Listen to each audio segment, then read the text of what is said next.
Yo. I heard that damn beat. Hey, Jew back in here with the fucking smoke detector. Like, you know what I'm saying? Like, yeah.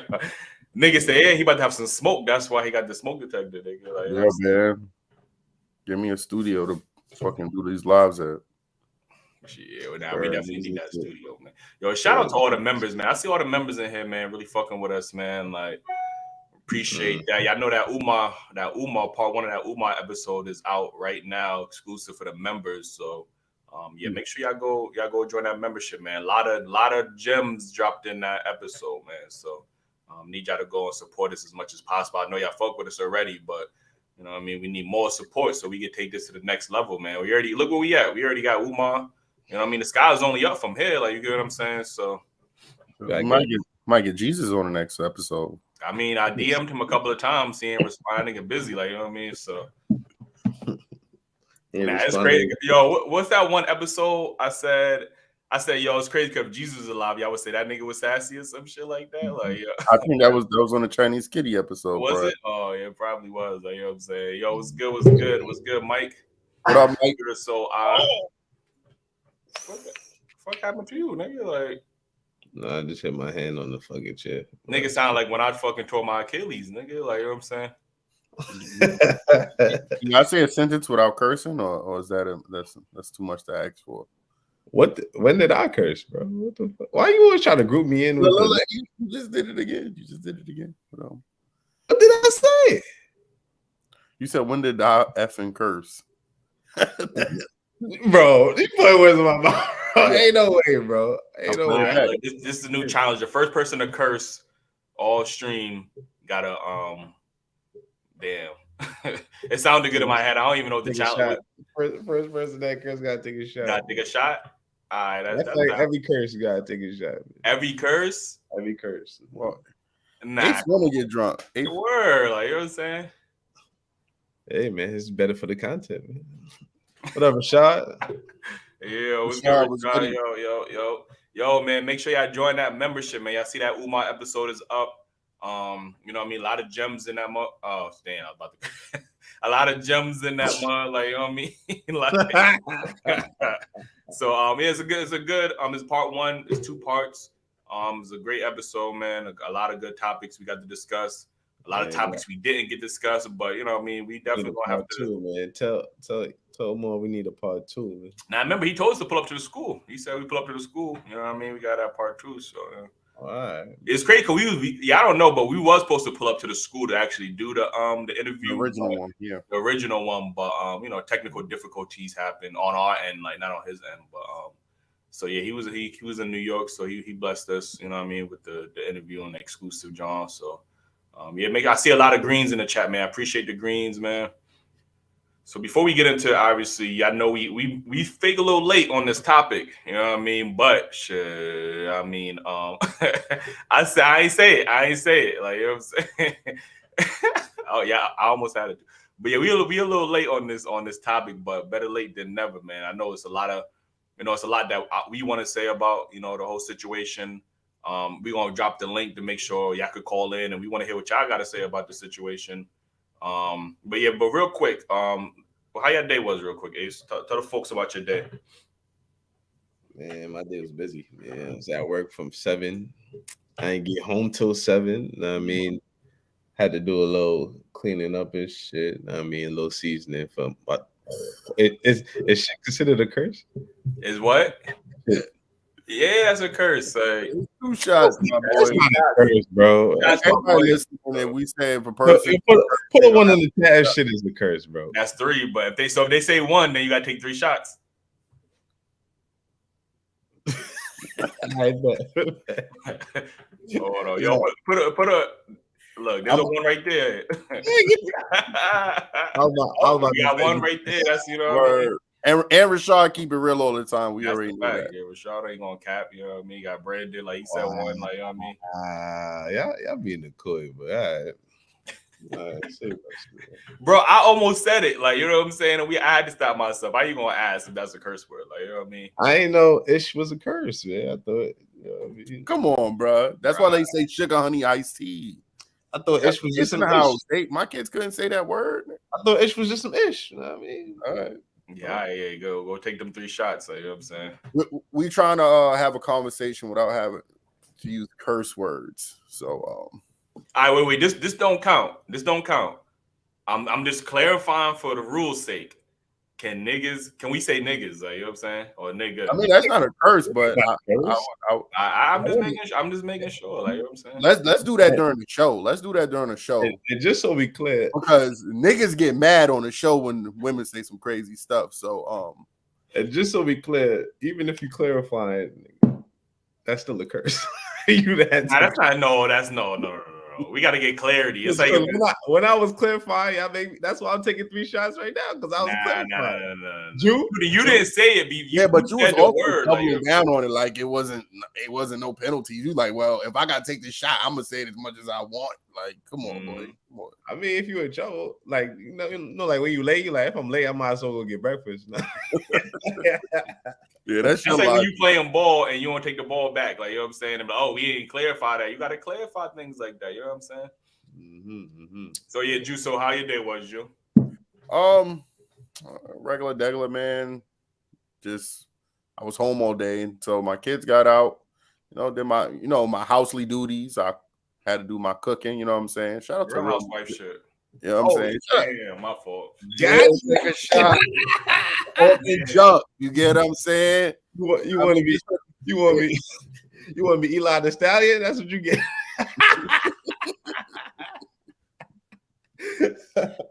Yo.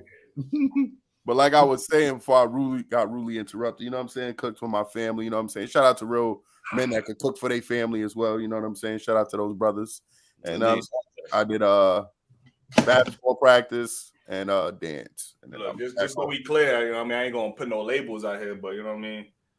This is out here. Yeah, y'all know that's really at my crib because I had that shit for a minute. That's another one. And I got what? Oh my god. That's two. I'm about to be mute the whole show. Like, you know what I'm saying? You about to curse again? Yeah. I think Eli might be the worst. I ain't gonna lie, man. He about to go viral. Don't worry. That's crazy. Look, that's one. Eli want me to tell y'all the story about. Okay, that's one. That's one shot. All right. You see the shot glass? Yeah, Vegas. Nigga gonna think he had Vegas by the time he finished. And Eli not about that life, y'all. So I'm gonna let y'all know. Excuse me, Ace. He about to be. Excuse me, Ace. He about to be like, I'm talking. What you? Oh, you talking? Oh, it's crazy that you talking. We got evidence of you. You know what I mean? We got a term, chat. Y'all don't even know, but there's a term called acing that we coined, what Ace coined, because it was one night my boy had to get drove home by a stranger in his own car. Like, you know what I'm saying? I did hear about this said event. Mm-hmm. It happened. You know what I mean, I own up to my stuff. You know what I mean. I had an off night. You know what I mean. Even Jordan had off nights. It's cool.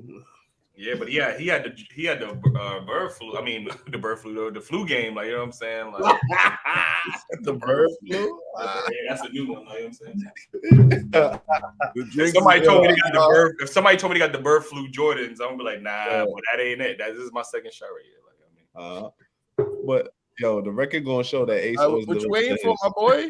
He always live up to his. Know what I mean? What you waiting for, my boy? Oh, he stole it. I ain't stole it. I was trying to hear you out. Like, you was finished. You was saying something. Nah, we said drink. You can't multitask. You can't listen and take your shot. That's crazy.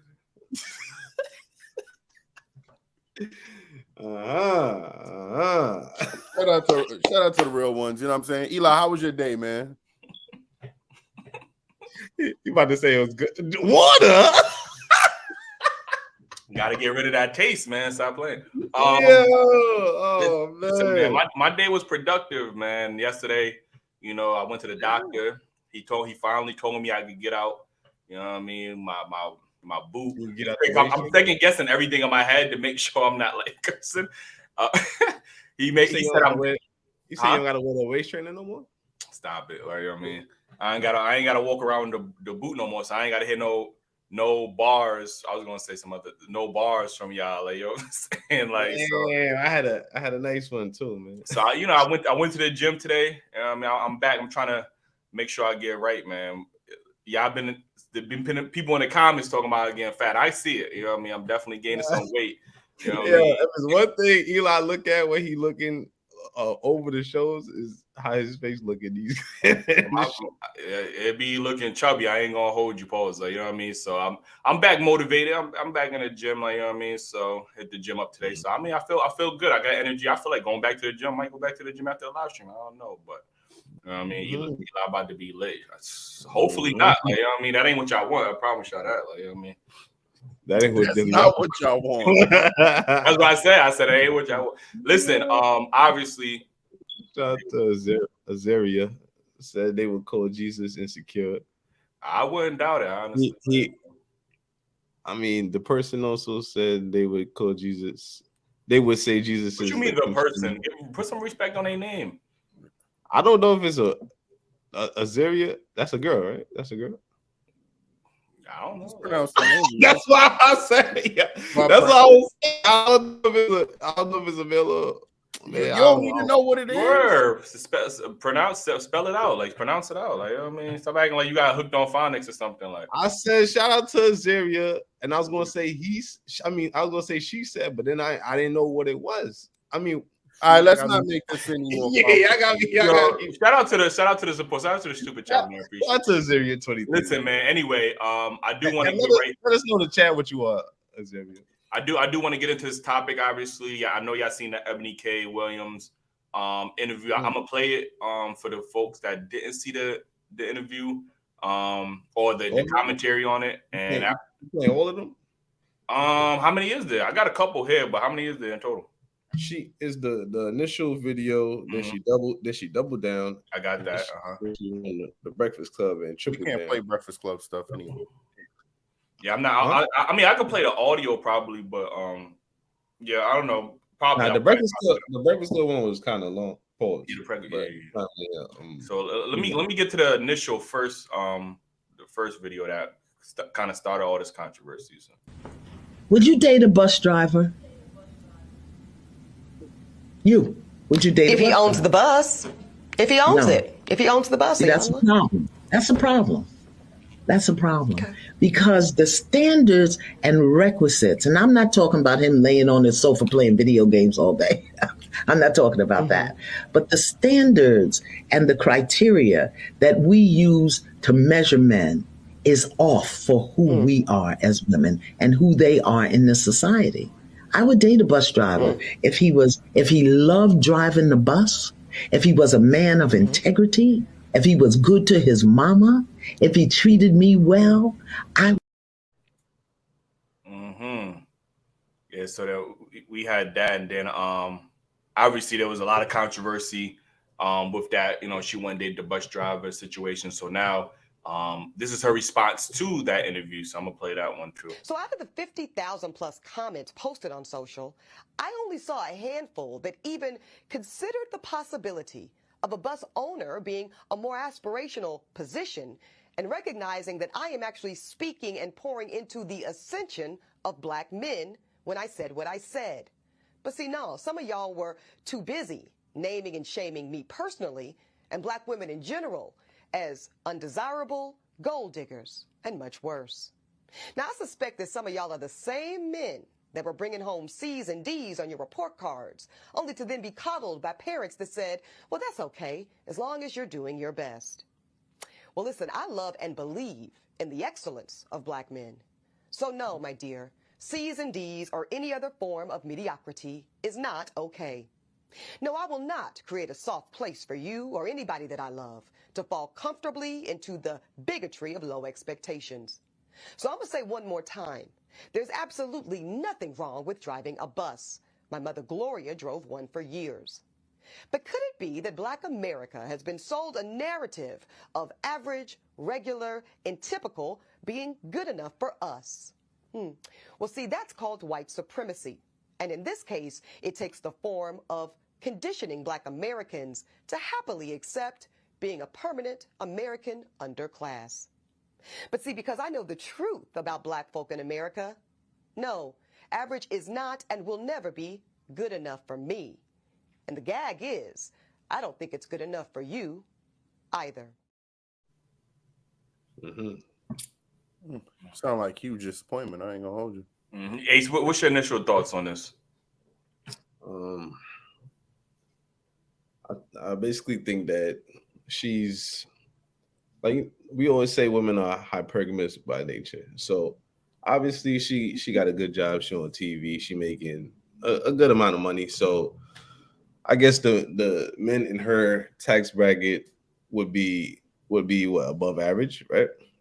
I think because she's at a certain level, she wanna ish on the working man, which is, I mean, what keeps the country running. I mean, like, I hear people say every day that without the fans and the regular people, I won't be here, is because other people on that level is not supporting other people on that level. They just, it's the people that, like, everyday people that is really making these people and keeping them in the positions that they in. You know what I mean?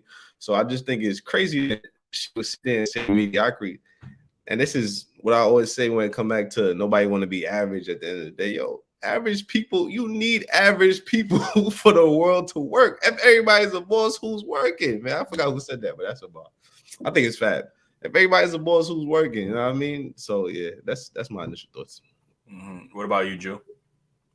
I had like multiple things that popped up in my mind because what's the lady name that even mentioned the bus driver thing? Who that? The older woman with the glasses that was talking to her, to Eboni K. Oh, Iyanla's. Iyanla. Yeah. Okay. Even her approach to, like, she said she would date a bus driver now. Yeah, you older, no disrespect, but you old as hell. You don't got much options. You get what I'm saying? It's not like you got an option to give, Michael Jordan, Magic Johnson, or any of these other dudes is looking at you. She would. So I also find her hypocritical to catch her in that thing, because I don't know if she's saying she would date him now because she has no options or because she's supposedly healed. That's the older woman. Yeah. So it's like it's a double flip. She's saying her comment was she would date a bus driver now, but I'm saying she's only saying that because she's old with not a lot of options to get anybody better. I mean, Eboni K, she not in her prime. Like, how old is she? She got to be. Yeah, but she ain't up there with Iyanla. Yeah, she's way younger than her. She can still get a but what I'm saying is her options is depleting as well. She had a certain status and she an older woman. So I mean, after those words, that was been said. And after these interviews, right? But I think she's attractive. 40, bro. But she's still an attractive 40. Is it different from an attractive 40 and a non-attractive 40? Matter of fact, you a cougar chaser anyway. So but anyway, overall, I'm disappointed. Even for her to come from a family background where she said her mother was a bus driver, this, that, and other, and to still not, understand. And it makes me upset because women only value men for the base of their income, not what everything else he has. Is he a provider? Is he smart? Is he good at other things? And these A, B, C grades that she's, grading men with, there's plumbers that make more than, doctors out there. There's, what I'm saying, at different levels, of course, not like no surgeon, but there's plumbers, electricians, these average working men that make decent amount of money. So our level of respect only comes with the base of our income, which, I'm tired of hearing it, man. I don't know what the hell to say. I mean, you can speak to that. Like, MTA bus driver make easily, well, not easily, but after a certain amount of years, they make over 100K, right? Definitely. Yeah. So, you know what I mean? That's good money. Like, I think there's certain, like, job titles that some women automatically assume is less than, without even automatically trying to think about how much they could make. Like, when you think of a plumber, but they just say, oh, he must be average. Like, plumbers, he's cleaning. Yeah, plumbers make decent money. Electricians make decent money. Carpenters make decent money. truck drivers make good money. Like, you get what I'm saying? So, but it's just the title. You get them? Like, I think we had a show where a woman, you know, it was a certain job title, and it was just because it was the title that we was like. It was a manager. It was a manager at McDonald's or a teacher. That's yeah. It was something. Yeah, it was like that, and it was just like, yo, manager. And they all pick a teacher, but they both make the same income. All right, exactly. Like, you know what I'm saying. So you know, when I seen it, it just reminds me of what Ace said. Like, everybody can't be a boss. You know what I mean? And I have no problem with, you know, people striving to be more, but some people are. I wouldn't say content, but you know, they're perfectly fine with the income that they're making. They can support themselves. They can support a family. But it all depends on the lifestyle that some women want to live. You know what I mean? If you want a fancy, flashy lifestyle, you want to be flown everywhere. You want all your bills to be taken care of. You want the newest hills. You know what I mean? Like, that comes with a different lifestyle. And I think question for you guys: does education validate? I guess.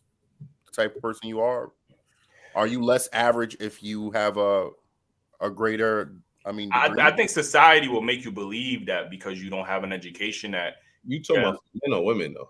Huh? You talking about for men or women or just in general? In general, because I mean, I felt like she graded it on that, so I'm just basing off what she said. Yeah, I think that education. Most people look at education as that you're more intellectual because you have an education.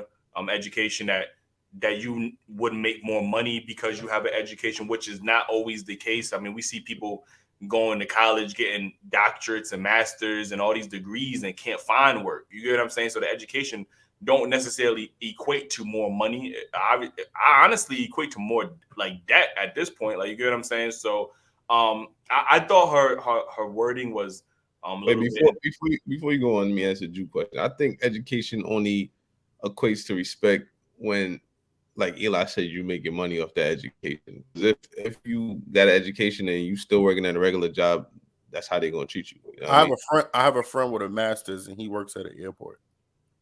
I just want to put that out, and there's no shade. Does he own the airport? Definitely don't.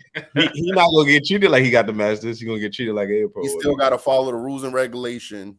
No hats. He like wearing hats. And when the women walking through the airport, you think they see a guy with a master's degree? They're not even looking at him. He's a peasant to them in the eyes. That's what I'm saying, bro. It only equates to what job you get with that education. Yeah. So, like I said, I just thought her comments was insensitive.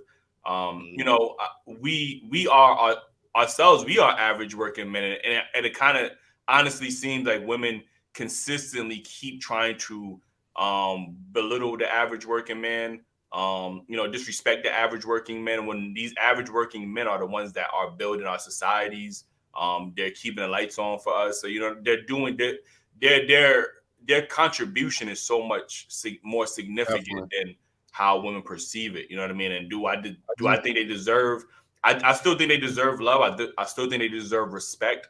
But it seems like, you know, they don't get the same respect.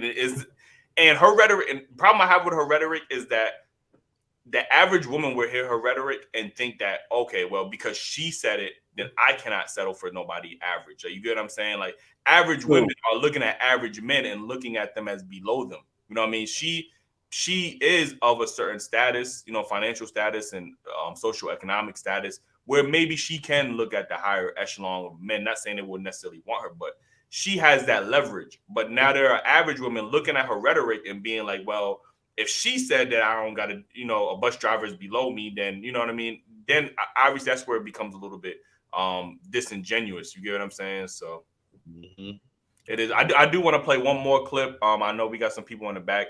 Again, I dropped the link. I'm gonna drop the link again. I want to hear your thoughts, man. What are your thoughts about this whole Eboni K. Williams situation? Super test for you. Yeah, you get to my fault. From within.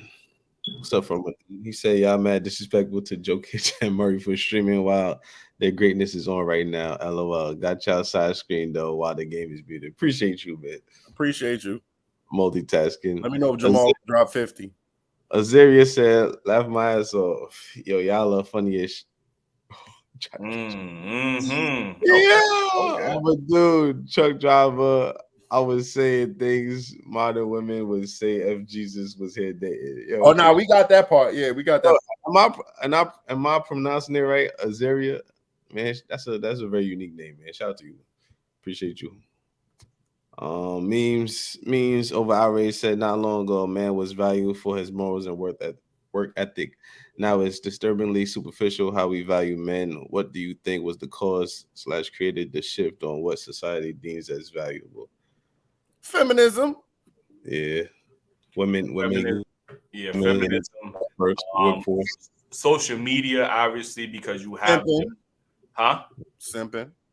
Yeah, I mean simping. Social media, obviously, because you have the influx of tricking for sure.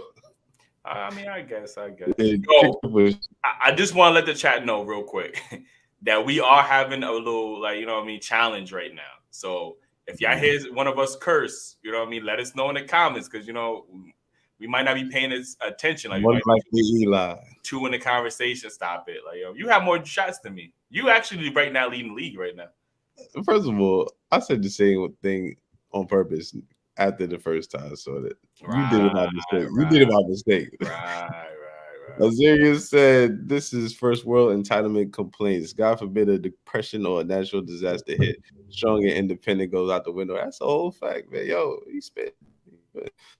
Also said trades pay more and are in demand. Mm-hmm. Yo, go learn a trade. And you get that money up sooner. Mm-hmm.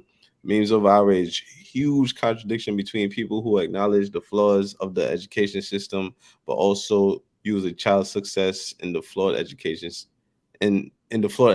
as a measurement of intelligence. Man, education don't always equal intelligence, man. Cause I know people that graduate from school that cheated their way through school. I ain't gonna lie to you, and still dumbish as hell. Especially now with AI, MFs is Chat GPT in a way through school, you know what I mean? So that's a fact, yo. Locked and Reloaded said, "Been following y'all boys for the longest. I'm studying the process, following the content. Appreciate you. Appreciate you, my boy. Oh, he don't need you. He don't need you. Damn, he don't need you, live up. He don't need you, comment. We appreciate that, man. Listen, man. Any support, great. We greatly appreciate that. Even a like, man, a share, is a form of support. We appreciate everything that we get, man. Again, we do got the Umar episode out right now, exclusive for the members only. So if y'all want to listen to that conversation, part 1 is out right now. Make sure y'all join that. A lot of people in green, man. We got a lot of green members in here. You know what I mean? If you're a member, let them know how that first part of the episode was, man. Mm-hmm. So yeah, we got people backstage, man. We want to get to some people. Again, I'll put the chat. I'll pin the link in the comments. I do want to play this specific clip because it does show how the average woman tends to look at the average man.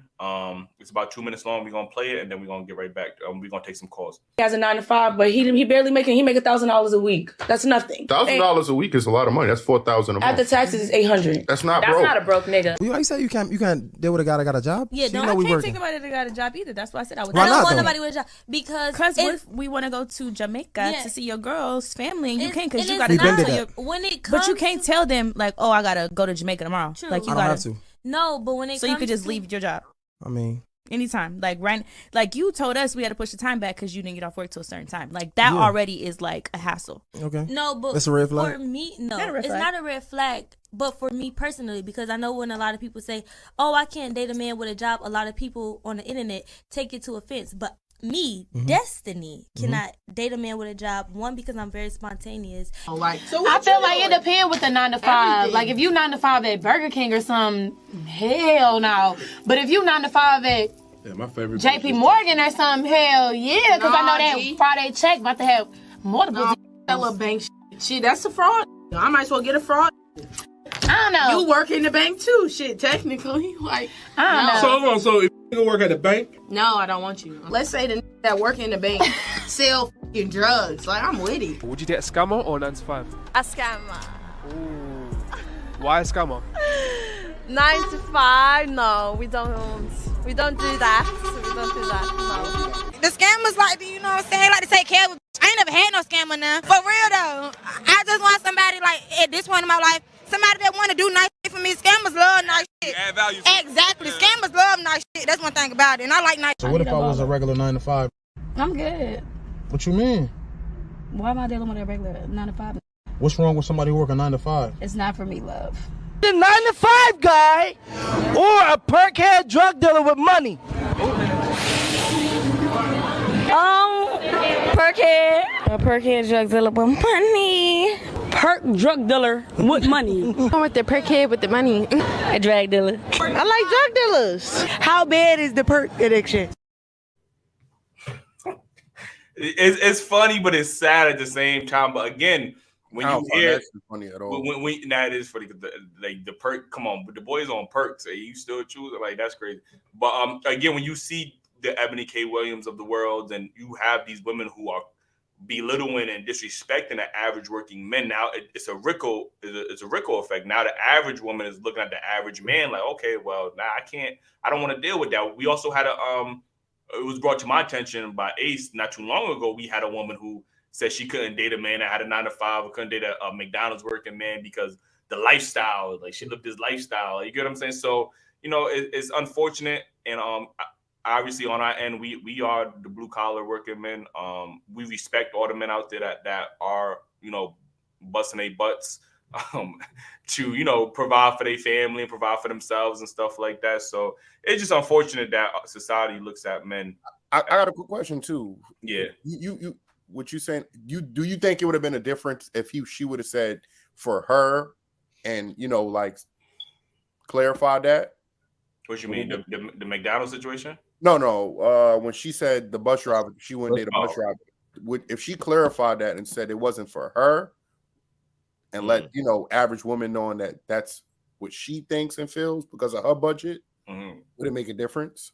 Nah, I still wouldn't have made a difference because again, they're gonna see a woman in her position and think that an average man is settling. We already hear that word settling for less from women a lot, and to them settling for less is not making a certain amount of money. You know what I mean? Not being able to provide a certain lifestyle for them. So I don't think it'll make a difference. I disagree. I think it would have made a difference because, like I said, we know she in a different tax bracket, and obviously because of hypergamy, she want to date up. So I think it would have made a difference because of where she at. And as you said, for me, I would prefer the date that got. I think it's on the delivery, and as she would have specified that it was for herself. And not like I said, I don't think that it would have made a difference. I think women were still her face was saying a lot. Yeah, women was going to still look at her and be like, oh, okay, well, I have to strive for that. Like an average man is settling at that point. Like, you know what I'm saying? Yo, Prototype, man, what's your thoughts on this topic? Man, how I feel. So we should leave people where they at. You know what I'm saying? So if her tax bracket is up there, I mean, reality. We often say that reality smacks men in the face, right? But reality smacks them in the face too. They just get it at a different time. You know what I mean? When they get up there, I done seen plenty of women with money, and when I was a young whippersnapper, you know what I'm saying, knocked off plenty of older women with money. You know what I'm saying? Because reality smacked them in the face. They can't. There's no hypergamy for them. Once they start hitting 35 and up, and they breeds a certain level, either they switching, either they jumping shit, messing with, white boys. But if they still like black dudes, they're gonna find them a younger one to and they take on that same mold you up kind of thing. Like, well, I'll get me a young dude with potential because they already seen it. You know what I'm saying? And they'll try to mold him. You know what I'm saying? So reality smacked them too. They just get it at a different time. So I don't get mad at none of it because everybody gonna see their day.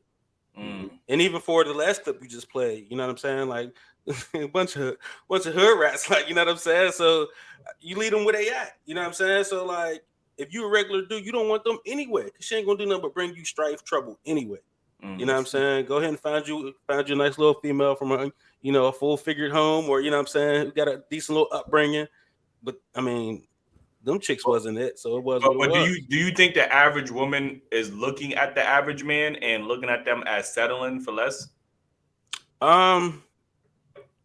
Not necessarily, not from my anecdotal experience, you know what I'm saying? But I've never considered myself an average dude. Right. You know what I'm saying? So I don't know necessarily what the average dude necessarily is, because you know what I'm saying. I don't know. You guys seem pretty confident. When I look at another group of dudes, I be like, they not me. You know what I mean? So it's one of those things. I'm not sure how other women take, like if an average woman takes an average dude, because I think when we look at like the economy, like how much the average man makes in America. Obviously, when you look at black men in America, on average, we make about $50K a year. Obviously, when you go to white men, it's a little bit higher. I think at 56,000 a year, so 57,000 a year. So that would be considered the average income, for most men in the country. You get what I'm saying? So, if it's 50K average for women, I don't know. I don't.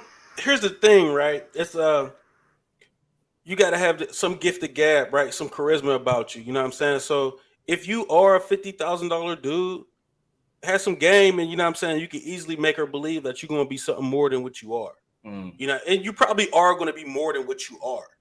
So you can't necessarily, like, you can make 50K, but you know you're going to eventually make 200. So walk like you make 200. And that whole difference of making 200 or 50, it won't even matter because of the way you carry yourself. And that's all she really see. Like, oh, he carry himself like he makes 200. So most time it is what it is. I'll take him because he got potential. Right. So, but what about the other? Again, I think so much we get caught up in, with women when it pertains to a man, the only thing we value in a man is his earning potential. But what about the other characteristic? Like, if he does have a personality, if he is family oriented, if he is, you know what I mean? Well, my thing to that is men and women are different, right? And we have to, as men, we have to stop expecting women to judge life as we would judge it. You know what I'm saying? Understand, women are women. They have their sets of things they want, desires, XYZ, and we have our sets of things, wants and desires and whatever. You know what I'm saying? Leave those boxes separate.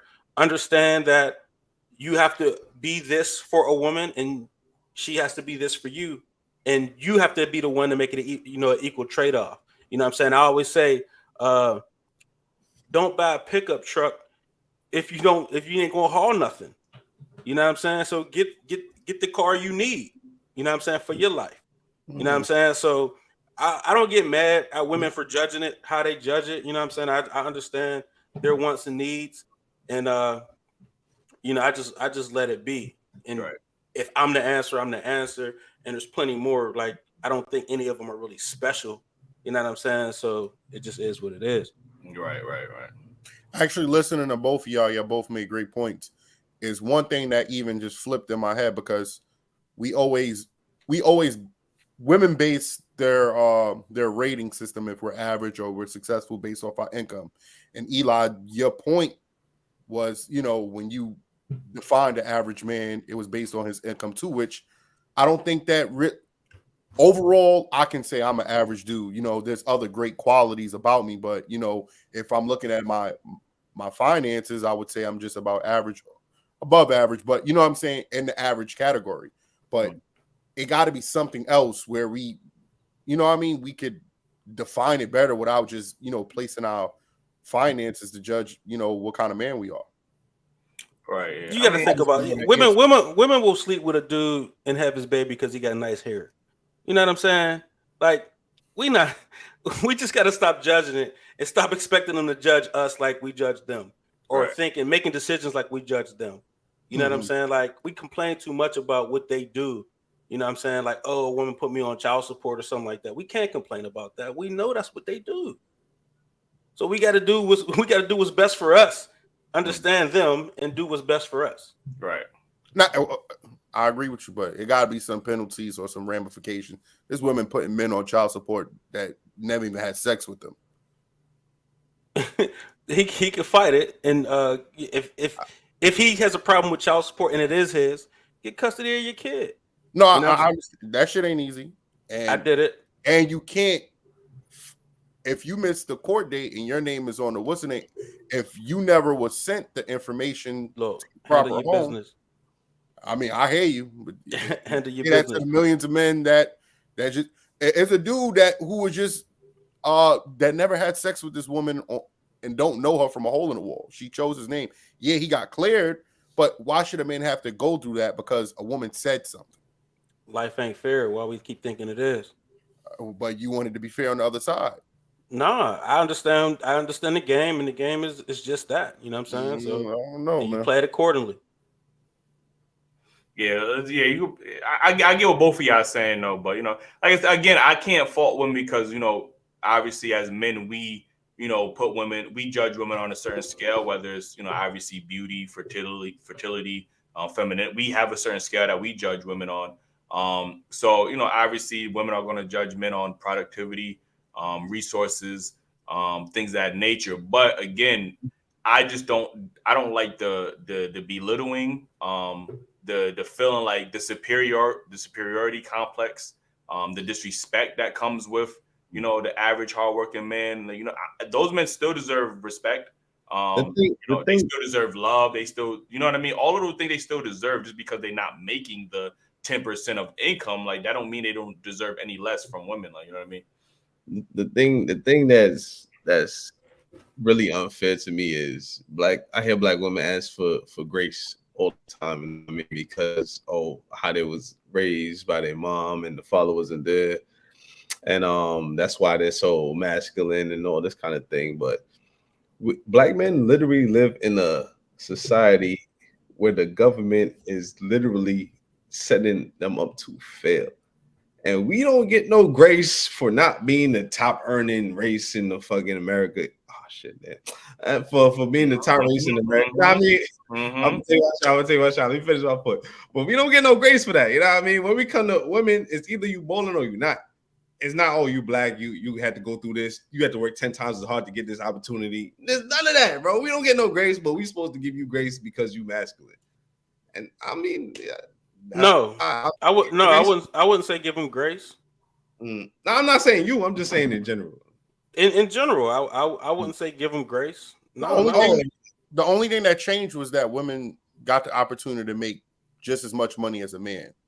And with that opportunity, they chose to belittle men instead of building with men. That's their choice. Let them have it. You know what I'm saying? But if you're a man that want legacy and family and that kind of stuff, you know what I mean? Go find there's plenty of women out there. Yeah, definitely. Go find your woman that, you know what I'm saying, that's going to get on your plan. Like, all we need to really find is cooperation out of a woman. You know what I'm saying? Go find a woman that's going to cooperate with you and live your life peacefully. You know what I'm saying? And the ones who are combative and XYZ and talking down on dudes with, you know what I mean? Like I said, they're going to hit their reality. You know what I'm saying? It's coming for everybody. Yeah, we can't get mad when they get it. They get it when they get it. You know what I mean? Maybe they get saved by some simp. So what? They ain't going to ever be happy with the dude anyway. You know what I'm saying? So it just is what it is. Let everybody hit their own reality. That's fair, man. We're Prototype, man. We appreciate it. Where you from real quick, bro? I'm from Pittsburgh, but I'm in Georgia. Okay, all right. You got to cash out your podcast. You go. Prototype Dad, man. We just talk about men issues and, you know what I'm saying, bigging each other up, man. So, yeah, check us out over there. All right. Appreciate y'all. You already. Yeah, like I said, there was some valid points in there. Again, I can't fault women for, obviously we talk about women being hypergamous. That's who they are going to be. And I don't think there's anything inherently wrong with that. I just don't like the constant, in the past couple of years, the constant belittling of the hardworking man out there. You know what I mean? Like I went back and forth with Chinese Kitty about how she want to mess with the drug dealers over the average working, you know what I mean? The hardworking man that's trying to provide something. It was at that moment that I realized that drug dealers are worth more than 9-to-5 workers. I said, "Wow, bro, that's crazy." Everybody think they Tasha from Power, like, you know what I mean? Like, yeah, man. Yeah, listen, man. I know we got some more people. Again, I put the link in the back, in the chat. I'm gonna put it again if we want to hear what's your thoughts on this, man. Like, what up, Tiara? Hey, y'all. What's good? What's your thoughts on this whole Eboni K. Williams situation? I have a few. I want to start by saying that it's clear that she's very, very, very masculine, not only by her leading with her degrees, but just her demeanor overall. She seems bitter. And for a woman to have to say that she's dated them all, that's very indicative of the type of woman that she is. Also, hypergamy has nothing to do with the woman's educational standards or her money. You guys talk about the late Kevin Samuels often, and he continues to tell women that if a woman is young, if she's fit, if she's intellectual and she's cooperative, if she works at Burger King, there is a man that will make $1 million a day who will take her because she's a woman. And what men do is they grow women and they mold women while we nurture your dreams. So I do agree with the fact that there needs to be some type of standard when it comes to men. Here in Chicago, bus drivers start off making $24 to $38 an hour, $1,000 signing bonus. They have a 401k. They have a pension. They have life insurance. They have stock options. These are the things that wise women look for, stability. Beyond that, when Iyanla began to speak and she began to talk about the characteristics, now we can say that she would date a bus driver now, but she's been a lawyer for a very long time. She's been an award-winning author for a very long time. So she has old money.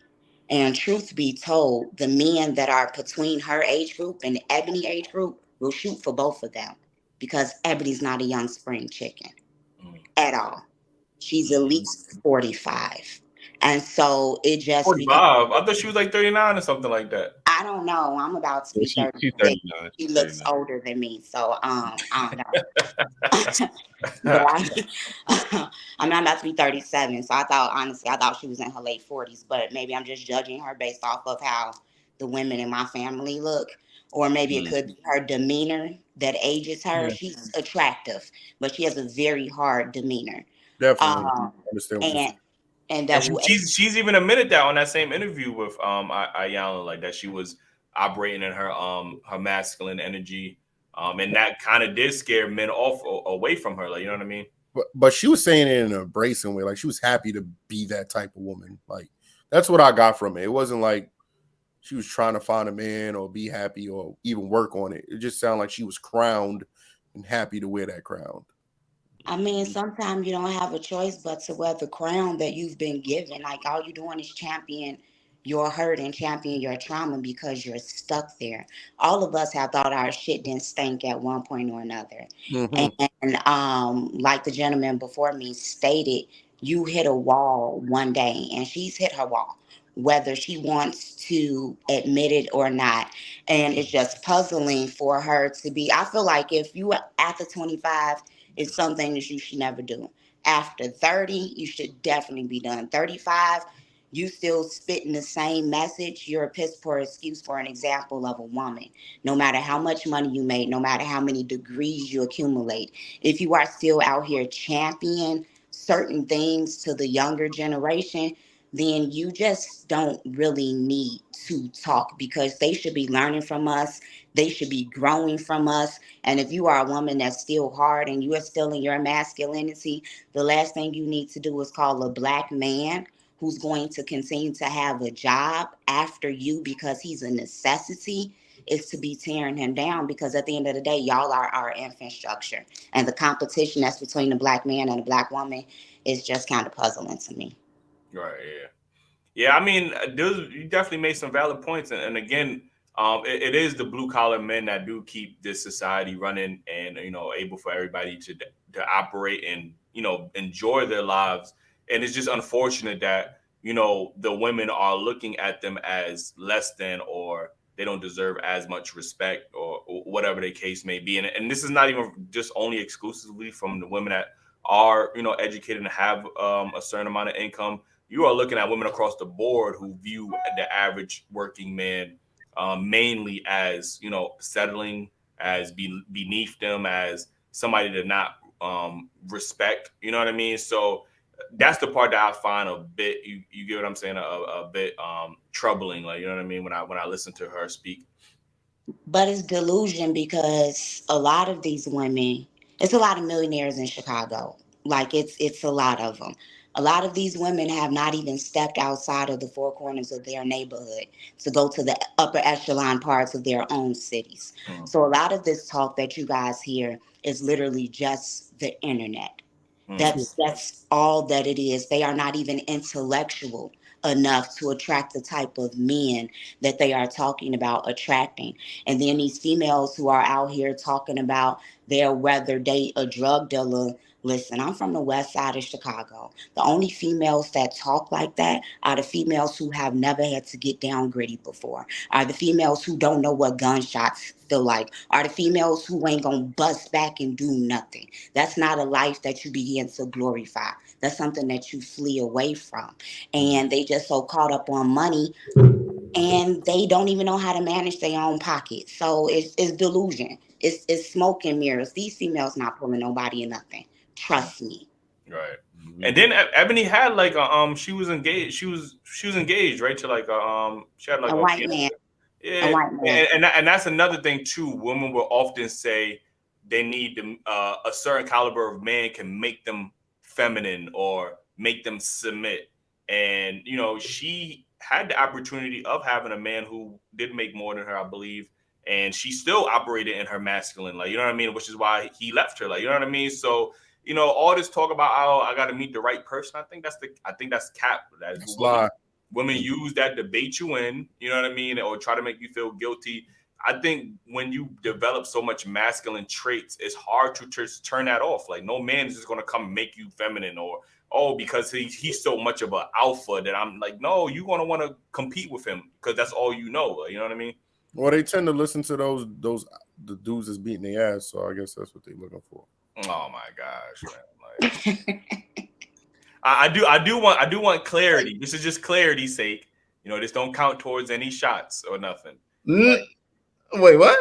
This don't count towards shots. I just want clarity for the referees. We need the refs. Yeah, how much clarity does this man need, bro? I'm just saying, is ASS? Is that considered a curse word? Yes. Yeah, it is. I grabbed the drink because I know I said it. Can I see the shot, sir? Nah. Not you ain't even show on camera. I just seen a little, like, I mean. Can I see the shot?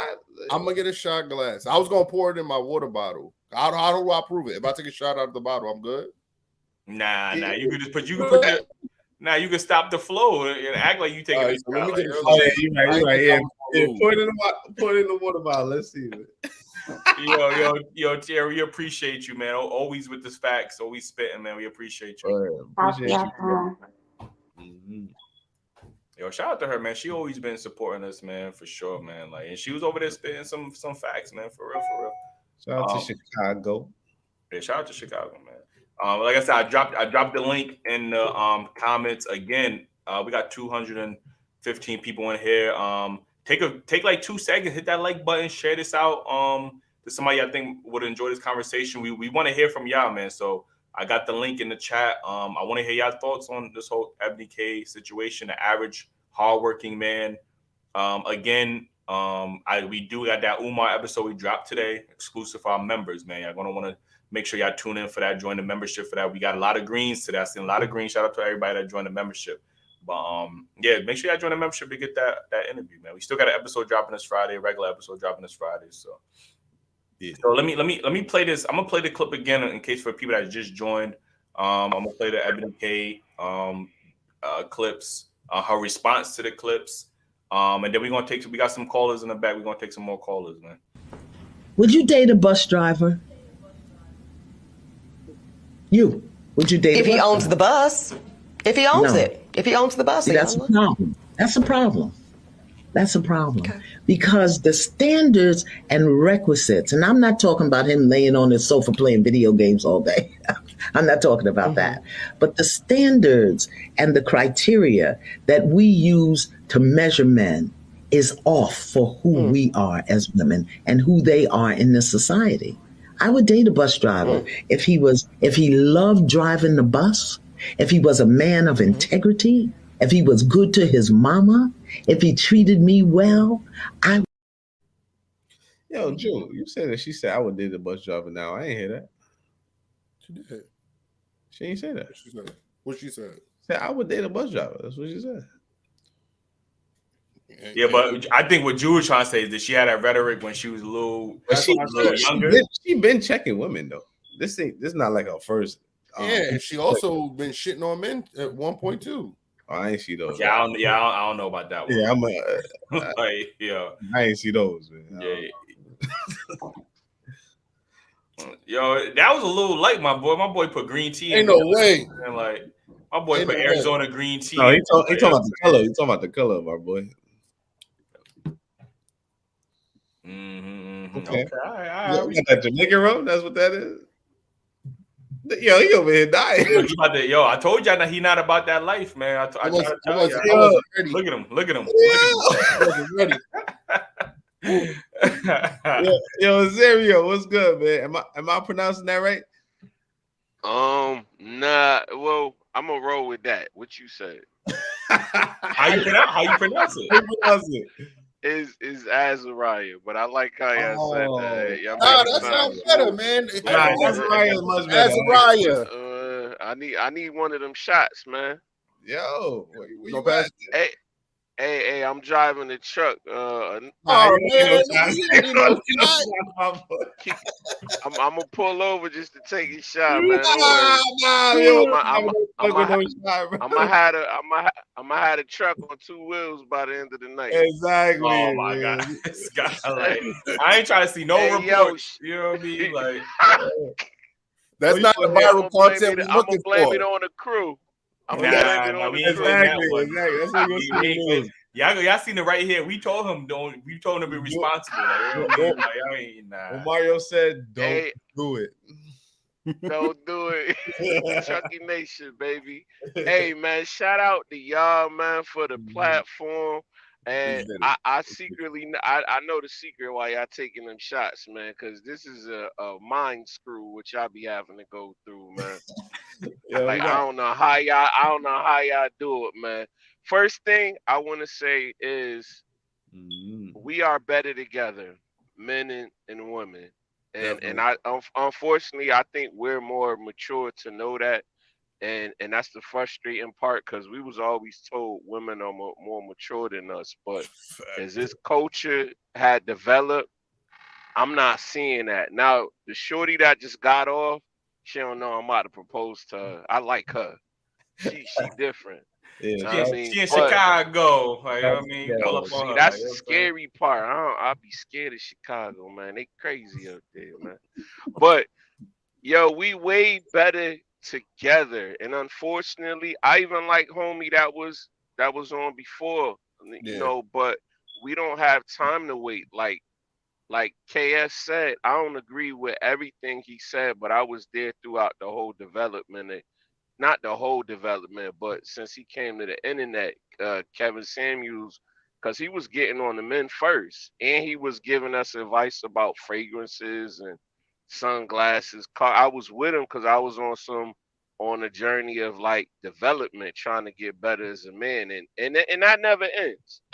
But when he started we didn't have a problem. We can take critique, and it's like the women mostly couldn't. And the reason I say we don't have time is because before he was taken out of here, he said winter's coming, and he wasn't lying. Winter's here, and the barbarians are at the door, man.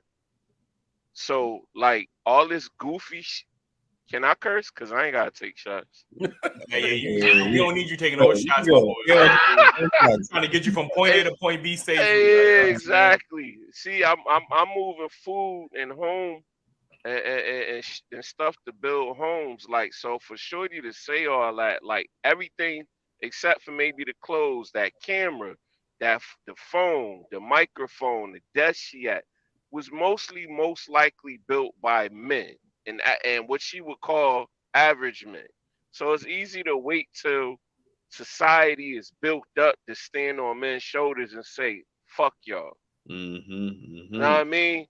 It's easier to say that. When we put you on, or the women with your state of mind on the island, and you can't use the philosophy, the schematics, the blueprints, any of the knowledge of men, and you won't survive. And the thing is us men know we need men and women. Like, this is goofy juice, man. Yeah, facts. That's like it's straight up. I'm sorry, I didn't mean to cut you off. No, you good. You good, bro. I definitely agree with you because even a part like what you're saying with the men are willing to hold each other accountable. I believe, even on our platform, we try to hold men accountable and women defend the ain't shit men that we try to hold accountable, like drug dealers and etc. Right? Exactly. Even Ebony, when she was asked about being masculine and masculine, her embracing the fact that she is a masculine woman is not willing to hold other women like her accountable for that behavior and that demeanor and that energy and all that. Oh man, I'm about to curse again, but that was my train of thought. You know what's crazy is I don't know if y'all ever seen it, but I like that Iyanla is starting to get on the women because she was on some BS before, but I don't know if that's because she needed to get her foot in the door or she started to see something. But back in the 80s, she was on a show with Sister Shahrazad Ali. So I would wonder. I'm curious to know how that convo will go. Not to say that they would agree on everything, but I'm sure it will go a little bit different. Now she sounded like her though. From that same interview like you're talking about. She sounded a little, it's the same thing. That same interview you talking. She was going back and forth. She was Ebony then, at that exactly. It's like we ain't got no more time, yo. I don't know if they don't see it. Like, come on, man, y'all the most that's quote unquote intelligent. Yeah, that's what Prototype was talking about. That and KS was saying the same thing. That Wall is undefeated. You know what I mean? Yeah. You have all these standards, but once you get a certain age, then you no longer control the marketplace. You know what I mean? Like but it's even bigger than that, Eli. Forgive me, I mean to cut you off. No, you good. You good. It's even bigger than that. They not just looking at the wall of their age and how long they've been on the earth thus far. Once they get there, we looking at banks falling. We looking at a new currency change. We looking at possible temporary depression. Yeah. How the fuck are we supposed to survive if our women are always fighting us? We gonna have to get different women. Unfortunately, and I know for most of us, they're our first choice. Yeah. Because I love me a chocolate woman, especially with the accent. Like, I mean, the way they talk, the way they look, the way they hips move. So when they be like, we just like all these other women, yeah, of course we do. But y'all our first choice, and y'all fucking it up. Y'all messing it up like severely, man. I had something else to say, but I forgot. Go ahead, somebody. Now we better off. I agree with you, man. We definitely better off together. Obviously, you can see where the financial market is heading. Obviously, with the advancement of AI, a lot of jobs is about to be replaced. It's going to be a point where everybody's going to have to survive off of some universal unemployment or something because that money is not going to be readily available. Like, you know what I'm saying? So what are we going to do at that point? You know what I mean? Not everybody can make that type of money no more. Like, you know what I mean? The U.S. dollar is falling. I don't know if y'all noticed the U.S. dollar is falling. Like, why you think I brought it up? The BRICS nation, these dollarization. See, the reason I think it was implemented, it's divisive. Let me see how I'm gonna say it. It was planned for us to fight against each other. Really, we didn't know. Us as men didn't even know there was a war. And one thing I disagree about homie saying we can't complain. The reason we're talking about it so much is because we didn't have a voice for so long. Our women did. We didn't have a voice or like then the game plan, the intelligence to even know what was going on around us. We just knew something was wrong. We didn't even have a language for it. So now that it's like a baby. Once a baby, when a baby like gaga goo goo, they got a clue, but they don't know what's going on. Now they can talk. Once a baby can talk, they like, let me exercise this language. Yeah. You know what I'm saying? We learning how to walk now. It's not because we hate the women. If we did, we wouldn't even be talking to y'all goofy asses. We talking because everything we do, everything men have done in societies for women and children. Like, you know, women, including the white. And look at the white man. He killed not all white men, because it's most white men not like that. The top elite, the motherfuckers who playing our women against us, them motherfuckers did everything for they women, and now they women are even acting up now. Mm-hmm. They killed us, threw us, our babies, the alligators, hung us, ripped us apart from horses, kept us from employment, our families, our kids. Like, come on, man. Yeah. It's entitlement, and it's out of control. Like we looking at extinction at this point if they don't get on course. We gonna have to start going to other women. Y'all not leaving us no choice. It ain't cause we don't love y'all, but if y'all keep fighting, we can't fight the world and come home and keep fighting y'all, man. Like time is up. We ain't got no more time, yo. Yeah. And I hope I don't get assassinated or sabotaged for saying all this. So y'all know if y'all don't hear me from me no more, y'all know what it is. They got rid of my ass. Oh man, don't say that, my boy. Like, you know what I'm saying? But we don't have any more time. Yeah. Like, look at the evictions. What do you think is going to happen? Look at the prohibition. Look at them old prohibition videos, man. It get to that, and we have a much more dense population now. It's going to be a lot of fucking deaths, man. People going to be eager. They're going to be killing each other. They're going to be dying off. Like, this shit going to get ugly if they don't start getting on the page with some men that are trying to be men of integrity, trying to build something. We don't got time for this social media goofy shit no more, man. Yeah. Sorry, I kind of went on. Definitely affect you. Definitely, got some valid points in there, man. Like, yo, we do appreciate you calling in, and we got to get to some other people, man. But yo, be safe out there. We appreciate the work that you do, man. Like, you know what I mean? Thank you. I'm gonna send y'all a therapy bill. Yeah. All right, we got later, you, y'all. Yeah. You already.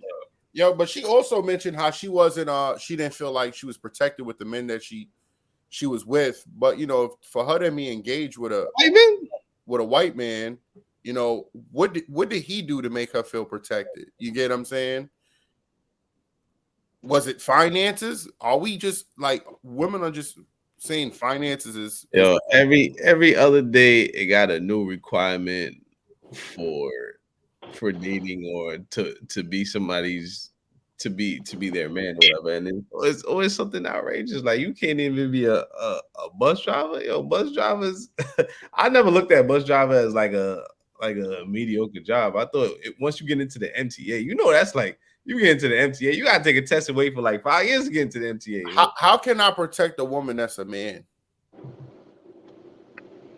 I'm not even gonna comment. Yeah, I don't even know. No, I'm just saying, like, these women that think they're men. You know what I'm saying? How do we make them feel protected? Listen, according to last episode, they don't need a protection. They could protect themselves because they just as strong as men. They get, what I mean? Like, listen, last episode is crazy. Listen, I do want to play. I know Rashad said I do want to play this. Mark Lamont. What up, Rashad? What's good? Mark Lamont video, him responding to the whole Eboni K. Williams situation. I want to play his video, and then we're going to come back and talk to Rashad real quick. I want to respond to my friend and colleague, Eboni K. Williams, who last week on her show said that she would not date a bus driver. She would date a guy if he owned the bus, but not if he was a bus driver. Here's my thoughts. First, we shouldn't be defining people by their labor, but there is dignity in all labor. Whether you drive a bus, whether you own the bus, whether you're the CEO, whether you're a worker, it doesn't matter. You're a human being with character and personality and ideas and interests. And that should be the primary thing that we ask when we're looking for relationships. Is this person good for me? So to me, that's more interesting. And if we only look for people who make the same amount of money, we're going to have some problems. At the same time, I feel you, Eboni. I understand completely why Eboni feels that way, because black women are the only demographic of people in this country who are systematically expected to date below their education and their income. And so when a lot of you are mad at Eboni for responding, it's not because you have some grand character. It's because y'all think black women should have a lower bar. It's because y'all think that black women should just accept whatever they get and they should just be happy to have anything. And that speaks to how we understand and how we think of black women in this country. And finally, brothers, with some of our outrage, we got to be honest too. You know, some of y'all get degrees and y'all get fancy titles and y'all get a whole lot of money. And you not only don't date at your economic educational station, a lot of y'all don't even date black women. So you got to hold that L.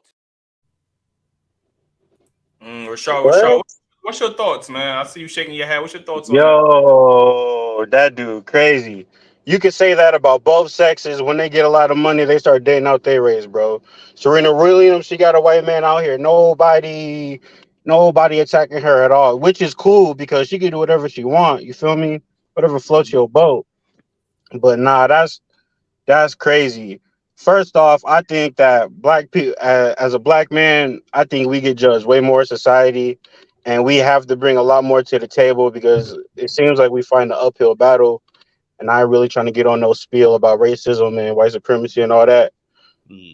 But I do think that we really have to put I kind of agree with Ebony in the sense that we gotta push above the norm. Like we really can't be out here like being on bullshit. You feel me? Because I ain't gonna lie, I know a lot of black men with multiple baby mamas, bro, and it's the niggas like that really have that bring a bad light on black men as a whole, because these are the niggas that get highlighted in society. Oh, this dude committed this crime. He been in jail, blah blah blah. But women want those type of niggas. They want the drug dealer niggas. They want the scamming niggas, and a majority of those niggas be having multiple baby mamas, bro. So it's like y'all feeding into the very thing that's damaging society, bro. Yeah.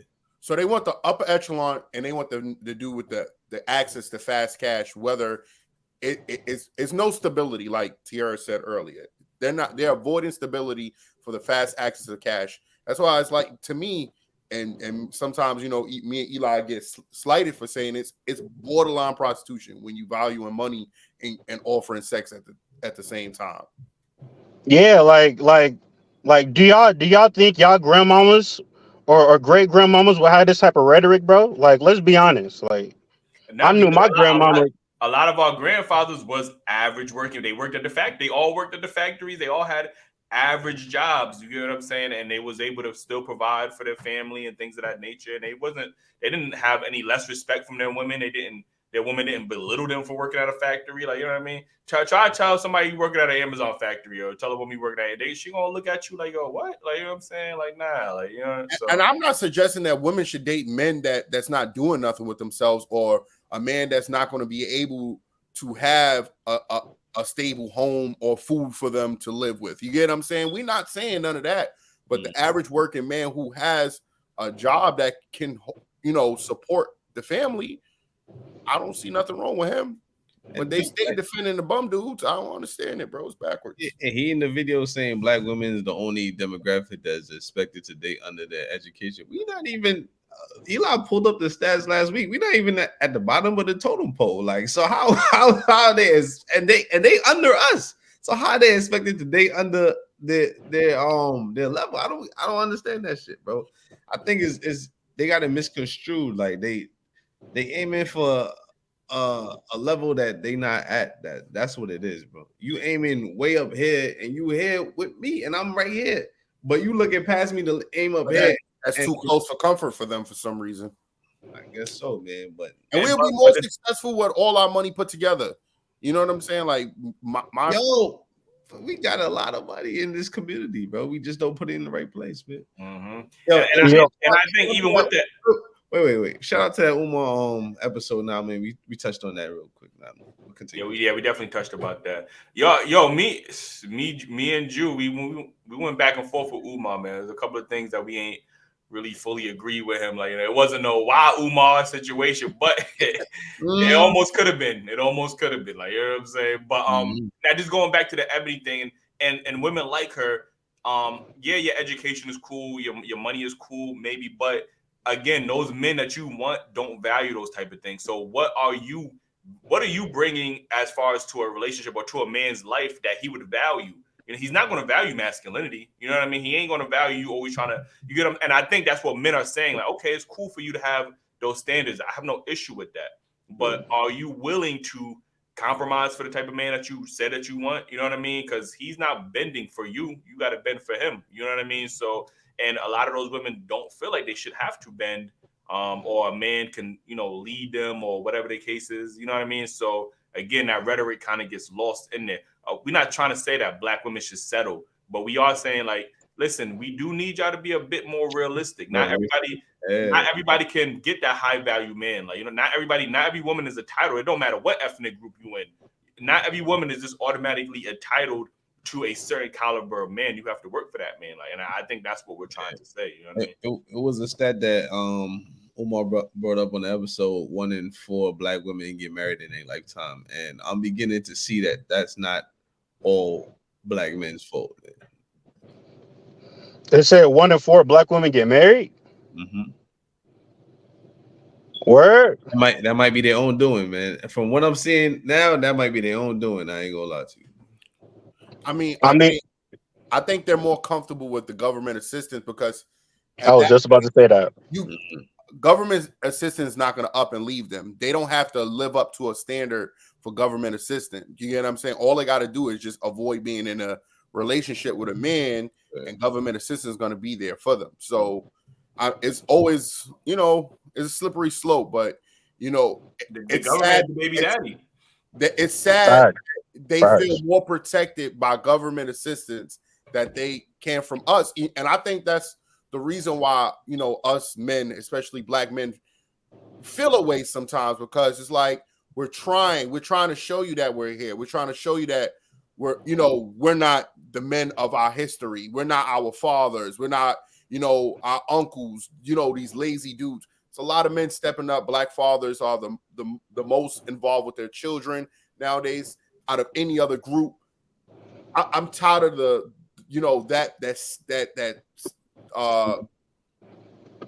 being like we don't want to be the face of fuck. Okay. Yeah. I was waiting. I was listening. I'm listening. You don't want to be the face.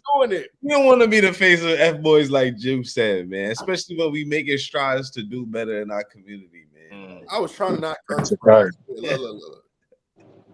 Yes, sir. Yes. No, it look like apple juice. Say, I don't know, bro. I don't know. You know what I'm saying? Apple juice is crazy. That's crazy. And listen, we not. And again, I'm not trying to say that Black men should strive for mediocrity or average. You know what I mean? I want Black men, to work hard and elevate. You get what I'm saying? But there's Black men who are making acceptable money. And that's perfectly fine. Like, you know what I mean? Like that. Not everybody has to be the top earning, and that's just impossible at this point. Like, you get what I'm saying? So that was impossible ever, bro. It's never gonna be possible. It's never gonna be possible. Do y'all know where she located at, Eboni K? Because maybe that has to do with like how she really feel about it. Because if you trying to pull up on her, like, you know what I'm saying? Like, I'm pretty sure she in New York, bro. I ain't gonna. She in New York? Yeah, ain't no way she in New York. Like, she in New York in another planet. Because she was on a Breakfast Club. That don't mean she in New York. No, she in an alternate universe. Was this that news station she worked for? That's not a New York news station. No, that was like in Atlanta or something. Yeah, I don't know. We might have to reach out to her, get a pull up on the show, man. Like, I mean, that's funny. If y'all seen the Envy interview with Eboni K, it very much sounded like Jew. You know what I mean? Or when we had Shorty on the show with the fuzzy hat, like the hat. Same, yeah, kind of. It was the same kind of rhetoric, like. That's funny. That's he was on his Jew shit, man. Oh fuck, man. I'm damn like. Got him. Dang, bro. Y'all ain't gonna make it. Y'all ain't gonna make it, bro. Y'all ain't gonna make it. That's two, right? Y'all ain't gonna make it. Nah, that's one. That's one. No, you said the S word, and then you said the F word after you realized you said the S word. I don't know. Check the replay on that one. That was two curse words or one. I think that was in one. New York, man. She said she moved from New York from Los Angeles in 2014 to take a job as a correspondent on CBS News. So what's the average income in New York? For what, Black men? Yeah, or like just like men in I'll general. tell you this one thing. They said 100K in New York looks like you make 30K. So I'll leave you with that. But on the average is 56K, I think it was, Eli. Damn. For New York residents? For Black men in New York. I don't know about Black men. I know about Black men in general and in the United States. United States. I don't know about in New York specifically. Wait, you took that shot? Huh? I was looking up the stats because y'all wanted the stats, right? Nah, we want you to take that shot. We want you to take that shot. Yo, man. Yo, Rashad, man. We appreciate you, man. Rashad want to see you take a shot for you, man. Come on, man. Come on, boy. Like, you know what I'm saying? Let's go, my boy. Oh, Yo, what you waiting for? 2. How many shots is that? 2, bro. Are you slacking, man? hell no. I'm gonna take them off camera real quick. Y'all got like a bet or something? Nah. You can't do that, bro. We started the show and there was a lot of cursing going on. So I said, yo, we can't have a show without cursing. You know what I'm saying? I overpoured actually too, man. That's crazy. Yeah. All right.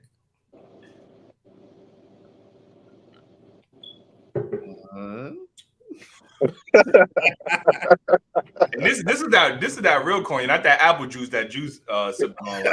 Damn, shots fired. Yeah. That's a hen dog. That's a hen dog. I don't know if I'm gonna make it, y'all. Like, yeah. You know, y'all not gonna make it, bro. I'm about to put the story of Eli being drunk on a members only, and I'm telling you, I'm gonna put your story and I'm gonna put a story up there too. Like, I tell my story. Hold on. I tell my story too. You gotta take 3 shots. What 3 shots? But I know. I said it's 2. It's 2. You cursed 2 times, bro. Amber said 3. Yeah. Wait. Nigga, You said the chat gonna hold us accountable. You gotta take 3. It's the Eli step. Hell no. Yo, chill out, man. Yo, I just got back in the gym today. You know, I'm trying to work on my diet and like I'm not even supposed to be. Yeah. Let's talk get more shots, man. Yeah, but it's not looking good right now, bro. It's not looking good. Yeah. I ain't slacking no more. But there's a shot. Like, what you said? What you said just now? I ain't slacking no more. Like, what y'all you said right after that? I ain't say nothing. Yes, you did, bro. That's another one, bro. I didn't say nothing, boy. Like, you said I ain't slapping no boy. You said the F word, my boy. I did not say that. Y'all slacking. You said FOH. Nah, I did not say that. Like, yes, you. Put the one in the chat. Eli cursed just now, man. Look, I'm good. Yo, Rashad, man, we appreciate you, man. You got me out here about the like, you know what I'm saying? Like, yo. All right, y'all. Yo, Rashad, you a member? No, I'm about to be now. If y'all gonna drop these videos and shit, hell yeah. Yo, join that membership, man. You better go green, man. Come on. All right, I got y'all, bro. All right, bro. Listen, man. Yeah. Again, Amber don't lie, man. Amber don't lie, man. Mm-hmm. Wow. And she just mad because I beat at Connect 4 when she pulled up for the game. Like, she's still salty about that. Listen, but again, man, if y'all just joining, hit that like button. Subscribe if y'all not already subscribed. We talking about the Eboni K Williams situation. Our average men average at best. Like, you know what I mean? And Kevin Samuels, we heard that phrase from him. You know, do women look at average men as average at best? Do they think that's settling? I mean, what's your thoughts, man? So I put the link. The link is pinned. I want to hear your thoughts, man. Look, we got a new member. Yo, shout out to the new member, man. Like, I mean, right, Mr. Do Right. You heard? We had a couple of super chats too. We had a couple of super. Oh, my fault. Let me get to these. It wasn't reading. I think they were just shouting us out, bro. Yeah. Okay, yeah. Shout out to everybody, man. Okay, all right. Yeah, appreciate y'all for showing the love, man. Definitely. Israel and shout out to Mr. Do Right. That's our new member, man. Have to put some respect on it. Oh, that's our new member. I gotta join the membership, fellas. Oh yeah, stop playing, man. Listen, this is what we go back to. You know, black men supporting black men. We need to support each other. Black people supporting black people. No, definitely. I mean, obviously we need to support black people. But black men need to really get into a position where we are supporting one another, because I think, you know, the more that black men are in positions of power, the better we can help our community, help our women. But if we have this culture where we look at each other as the ops, as we look at each other as the enemy, we ain't never gonna progress. You know what I mean? There's no reason we should be hating on each other. Like, you know what I mean? If I see somebody doing a podcast or doing something, you know, I want to support them, you know, the same way I would want them to support us. You get what I'm saying? So I think we got to get back into a culture where we are looking at each other as brothers, truly and not looking at each other as the ops or the enemies. You know what I mean? So, and that goes to y'all supporting us. You know what I mean? We need all the support we get. We got this far with the support of y'all. We appreciate that. But obviously, if we want to take this to the next level, we need the support for real. Yo, Mark, what you out there doing? Like, you sound like you in the rainforest. Hey man, listen, I'm at work. I had to come through, pull up, man. I couldn't. I hit, if I can, I hit the super chat, but most days I be want to pull up and actually like talk to y'all because I had a, I love these I love these dialogues, I love these conversations. So I appreciate y'all even having me on the show, and I ain't gonna roast Eli today, man. So I done got him enough. You got your camera off because last time I roasted you only had your teeth in, like, you know what I'm saying, like. Hey man, I be at work, man. I can't have y'all all in my business, man. But back to the topic though. So again, I'm getting married this Saturday. My wife's a congratulations. Congrats, man. Thank you, fellas. Thank you. It's gonna be in the Bahamas, man. So I gotta turn up, man. Mm-hmm. So my wife's an attorney. She makes more money than me. I'm a truck driver. If she had that same type of thought process, hold on. Uma wanted me to ask you, are you with a snow bunny? No, I don't do snow bunny. Oh, I do only black. He's not with a snow bunny. Yeah. I don't do no snow bunny. Uma just wanted to know. He just wanted to confirm, like, you know what I mean. And keep in mind, again, I'm a truck driver. I don't do over the road because I heard last time you was trying to roast me. Like, nigga, you need to be on the road, nigga. I'm not on the road. I ain't trying to roast you. I'm trying to make sure you safe out here, man. That was you. Like, nigga, you better stay your ass on the road. That was you ass. Yeah, that's my bad, Eli. That was you. You better stay your ass on the road. I remember that shit. No. So I do local truck driving, and I make well over, like, I ain't gonna put the number out there, but I make a good amount of fucking money. Like, it's not a slouch. But again, I'm what you would call a blue collar worker. Mm-hmm. Again, my wife has never looked down on me, and I don't make as much money as she does, but I still make a good enough. And I don't know how you niggas live in New York, man, because $100,000 in Chicago goes a long way than New York. Y'all paying too much money to be living in a closet. I moved out. You was lying. You was not lying. I'll tell you that. Like, I mean, in Chicago, $100,000 is like $80,000 or $90,000. It goes a long way, especially if you live outside of the city. Even in the city, you make a decent amount of money, you still live decent. Yeah. And we got a population of like 6 or 7 million here. We still, I don't know how y'all still live in New York, but anyway, going back to the point. My bad, I got sidetracked. But going back to the point, Eboni K. Williams don't speak for all black women. All black women do not think like her. There's a subsection of black women that think like her, who are angry at the world because they're not getting the results that they want. My wife is a perfect example of that not all black women think like that. Eboni K. Williams is, again, a subsection of women. It's like I've heard some of the stuff that I've heard on you guys' podcasts and other podcasts of women that say shit like this. I'm like, this is not all black women. These are that subsection of black women that don't speak for the mass. Would you say that's a majority or a minority? I think it's a minority. I just think the minority has the louder voice than the majority. I'm gonna be real with you. How does that happen? Because it's the popular thing. Think about love and hip hop shit. Love and hip hop has it's a minority of the images of black women, but yet it has a ampler, like it has a broader microphone, magnifying glass on it.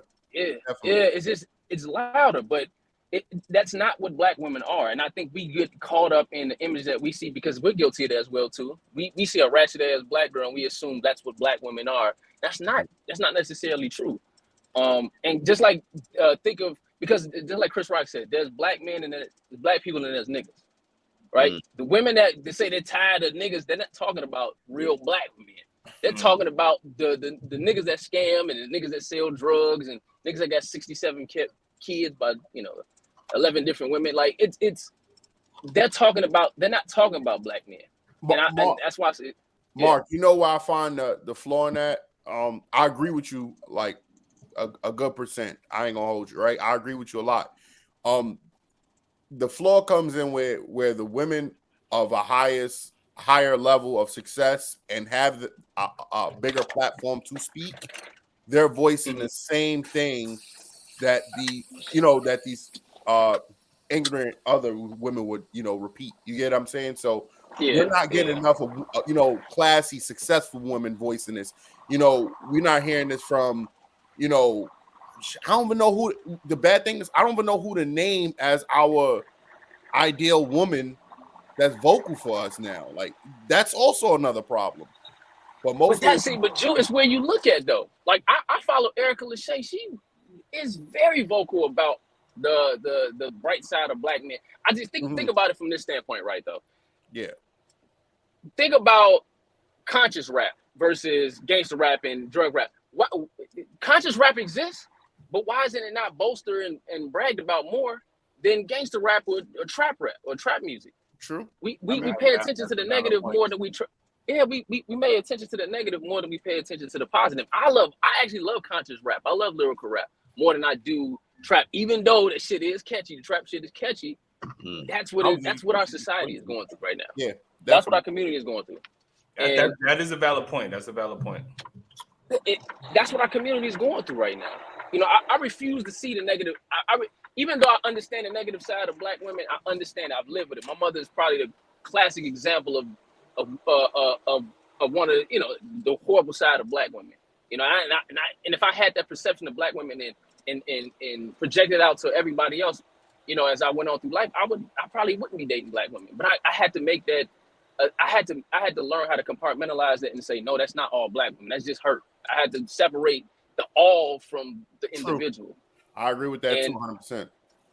And I think that situation with Eboni K, she's probably went through like she said, she didn't taste the rainbow, but she didn't probably went through so many amount of black men that don't take her seriously, and she's frustrated.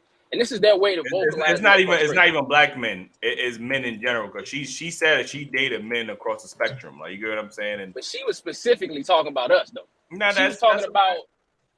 She wasn't talking about white men. She was talking about black men. I think that's and her insensitivity to the rhetoric that she keeps regurgitating about black men does not see that this is a negative stain towards us, especially around the world global. Because the world already think we're thug niggas that have baby mamas everywhere. That's the image that continues to keep hurting us. And black women don't help us by saying niggas ain't shit. Stop saying that shit, because you're giving a negative perception of the world of who we are. We're great fathers. We're great teachers. We're great mentors. We're great beings. But you keep tearing us down with your words. And black women think that shit is funny. It's a joke. It's not. You're tearing our community down with your words. You're tearing us down by putting this image of us out in the world that is not true. But you don't see people boasting and bagging about. It was a guy that had to raise quintuplets because his wife died at birth. I don't see people bringing that man up and bigging him up. Yeah, bigging him up and congratulating him. He raised 4 kids by himself. You know how difficult that is? Yeah, I know. 4 babies. Yeah, quintuplets at that. Yeah. I mean, what's the 4 kids? I'm sorry, I'm saying quintuplets. I think that's like 6. You know what I mean. So the 4 kids. I don't even know the word for it. 4 kids by himself. It gotta be something with quadruplets or something like that. Something like that. Quadruplets. Yeah, he's raising. Yeah, quadruple. So he's raising 4 kids by himself. That's 4 babies. Know the level of exhaustion. Wow, I ain't gonna lie. That's 4 newborns. 4 newborns. And that's crazy. But I think the kids are now like in 8th grade now. But that was difficult. That's difficult. You don't see those type of stories being upheld about black men. All you want to see is a negative. You see these, and that's why I try to stay off the internet as much as possible, because I don't want to keep seeing the repetitive images about us. That's not true about us. Yeah, we might have an underbelly of our community and our society, but that's not the whole. And you guys who controlling the media, man. Black people. Yeah, and I follow O'Shea Duke Jackson. So he made a great point when he said black men need to get together and learn how to control our narrative, because if we leave it in anybody else's hands, we're going to be exactly what they say we are. We have to work together, and I appreciate you. I loved y'all interview with him, by the way. But he says it all the time. He preaches all the time. We got to learn how to work together. Yeah. Anytime I see a fellow black man, I always say, "Hey, how you doing today, brother?" I do something to acknowledge that black man as a human being, and that's another thing too. And I know I'm getting long with it, so I'm gonna cut myself short here. But another thing that I hate too is that black women within the society of today, they're dehumanizing black men every day. They're dehumanizing. They're making us out to be just a penis or a wallet or a bodyguard or ATM. That's dehumanizing. Just like women don't like when men dehumanize them and only regard them as vagina or, you know what I'm saying, or whatever it is. Women have turned the tables and dehumanized black men. Black women have dehumanized black men before our very eyes. And I'm tired of that rhetoric. We're human beings before anything. We're not just here placed on this earth to just provide and protect. That's one many of aspects that black men have to give. Definitely. Or men, the period, have to give. We're human beings before all of that shit. And we're not treated as human beings. And I think that shit is we're starting to get away from just being fucking human beings. And I'm sick of it. I'm be honest with you. We're humans. We're human beings, and we're no longer being treated like human beings anymore. And it frustrates the shit out of me. Like, I've heard women say, well, it's a man's job to protect and provide. Bitch, yes, but that's not the only goddamn thing we're supposed to be doing. I'm sorry I cuss like that. When I hear that.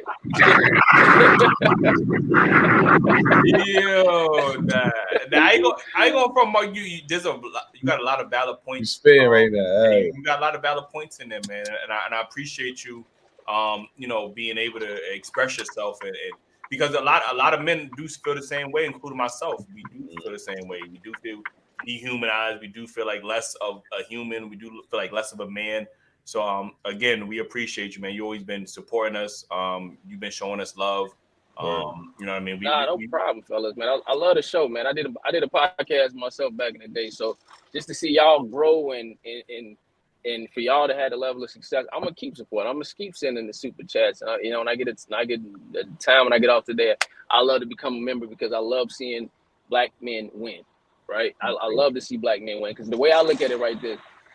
I will go out of my way to help a black man because if you win, I win. Right. The community wins.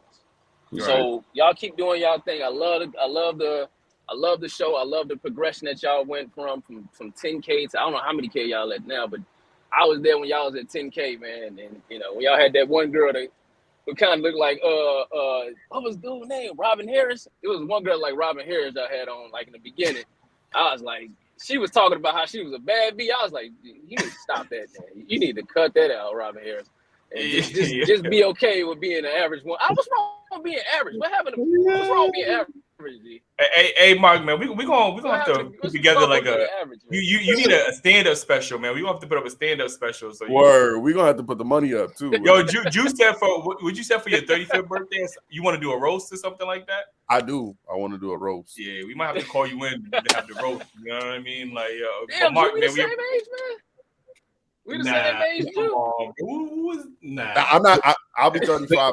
This is Ryan Harris, by the way. He said, "Show you like him." I'm trying to figure out who we go to. I gotta go back. Hey, when you gonna be 35, bro? And 3 more years. Oh damn, you like that damn. Yo, Mark, I just want to say congratulations, man. I'm happy for you and your marriage, man. You're gonna be a great husband to your wife. I gotta say the whole sentence for these dudes try to pause me and all that. We wish you nothing but success and happiness. I'm happy you found your queen, brother.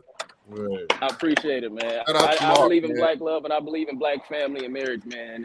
And that's the thing that that's why I'm getting married. I believe in my community, and that's why I had to get married to a black woman.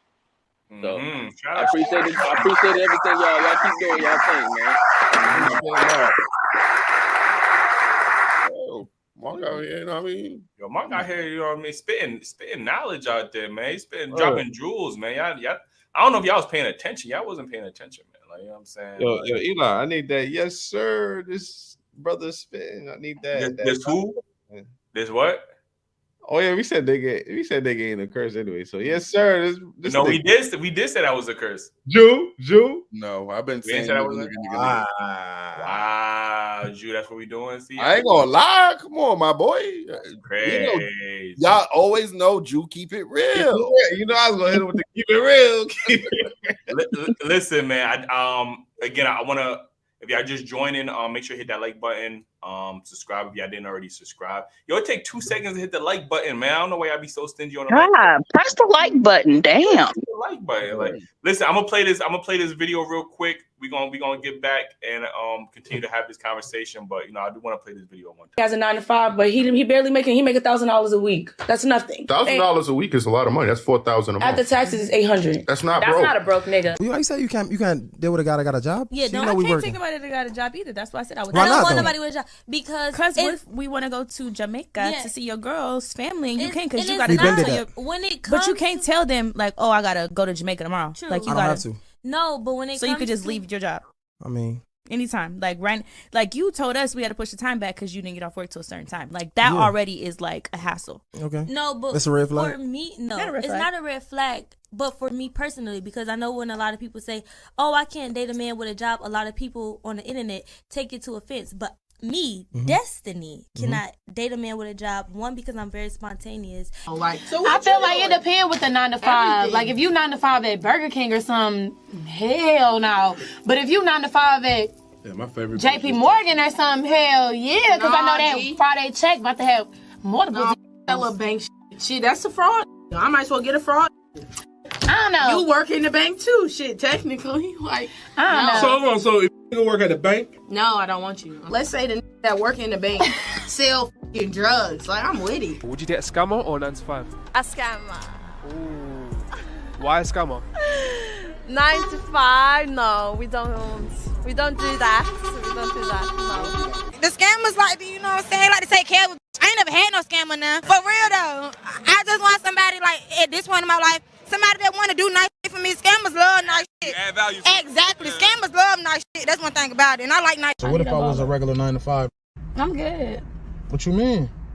Why am I dealing with a regular 9 to 5? What's wrong with somebody working 9 to 5? It's not for me, love. The 9 to 5 guy or a perkhead drug dealer with money.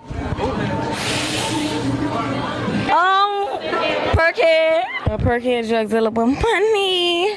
Perk drug dealer with money. I'm with the perkhead with the money. A drug dealer. I like drug dealers. How bad is the perk addiction? Pray for us. Madness out here, pure madness, man. Like, you know what I mean? So. Are you keeping up? Is it Ami? It's Amy, but what was it? Azariah. I really sympathize with him because my name is Amaris, but I just go by Amy because the pronunciation is just all over the place.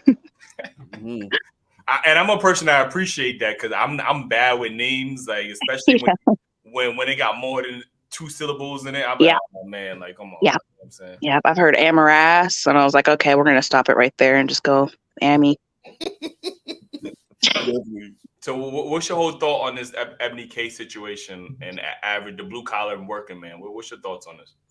Hey, well, I mean, the compilation that you guys just showed, which is heartbreaking to see, of they would rather choose a hustler, a drug dealer, somebody who long term is going to fuck up your life and your future. Somebody's name was ironically Destiny, which I was like, your destiny is fucked. I'm sorry. I'm sorry for the cussing. I'm sorry. Real quick, she was on our show actually. Like, you know what I'm saying? She was on our show and y'all may or may not have. Yeah, I'm pretty sure y'all seen the clip, but she said that she don't date for love, she date for money. I know if y'all seen that clip. That's the same woman that was in that clip. Like, I was just about to say that after the clip's finished. Yeah. So, you know, she's very, she's stuck on her stance. You know what I mean? Stuck on the stance. And my question to you guys is, how deep are y'all willing to go in this conversation? Because obviously there's depth, right? In terms of that Destiny, she's not dating for love. She's dating for money. How deep are y'all willing to go with this? We're trying to go down a rabbit hole, man. Where you trying to take this? Oh, I love rabbit holes. Great. That's why I fucks with you guys, man. Like, you guys are so underrated. I have to say that. Like, all of the shows that I see on, all of these platforms, YouTube, that are going viral and everything, like, I'm like, why the hell aren't y'all getting your flowers? You know, the intention, the depth, all of that. Did you take a shot, Eli? What was that? Wait, when did I curse? Oh no, I saw the camera went off. I was like, hey. Oh, okay. But yeah, that's why I love you guys. You guys are willing to go deep. But the dating for love and not dating, I'm not dating for love and dating for money and everything. Like long term, I have to ask you guys, where does our culture, because you guys are all about accountability, and that's what I love about you guys, is where does our culture as a Black community in America in modern day times, where does that tie in? Where do we land? I think me personally, we gotta get to the point where the people that want to build successful, long-term successful marriages and families, those have to be the people that's going to stick together. Like, you know what I mean? Obviously, we can't save the people that, are on the other spectrum, on the other side. Like those people, they're set in their ways. They're, you know what I mean? They're stuck on that. So I think Black men have black women have to focus on the people that actually do want to build productive families and productive traditional societies moving forward for the Black community. And we just got to filter out the people that don't want to, build on that. You know what I mean? Like that's how they moving.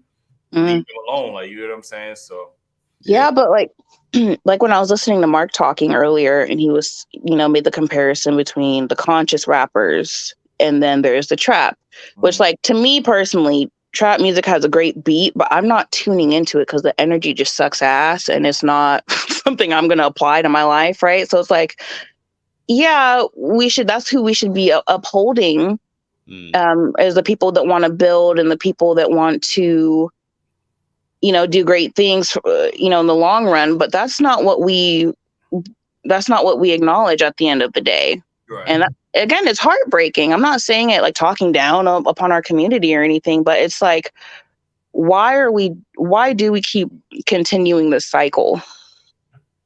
I mean, we're not the only community that's promoting. I mean, that's entertainment at the end of the day. If you go to the rock community, they devilish, like their music, they killing each other. Really, so it's not like we're the only community that when it comes to entertainment, we prefer it to be, trashy or whatever.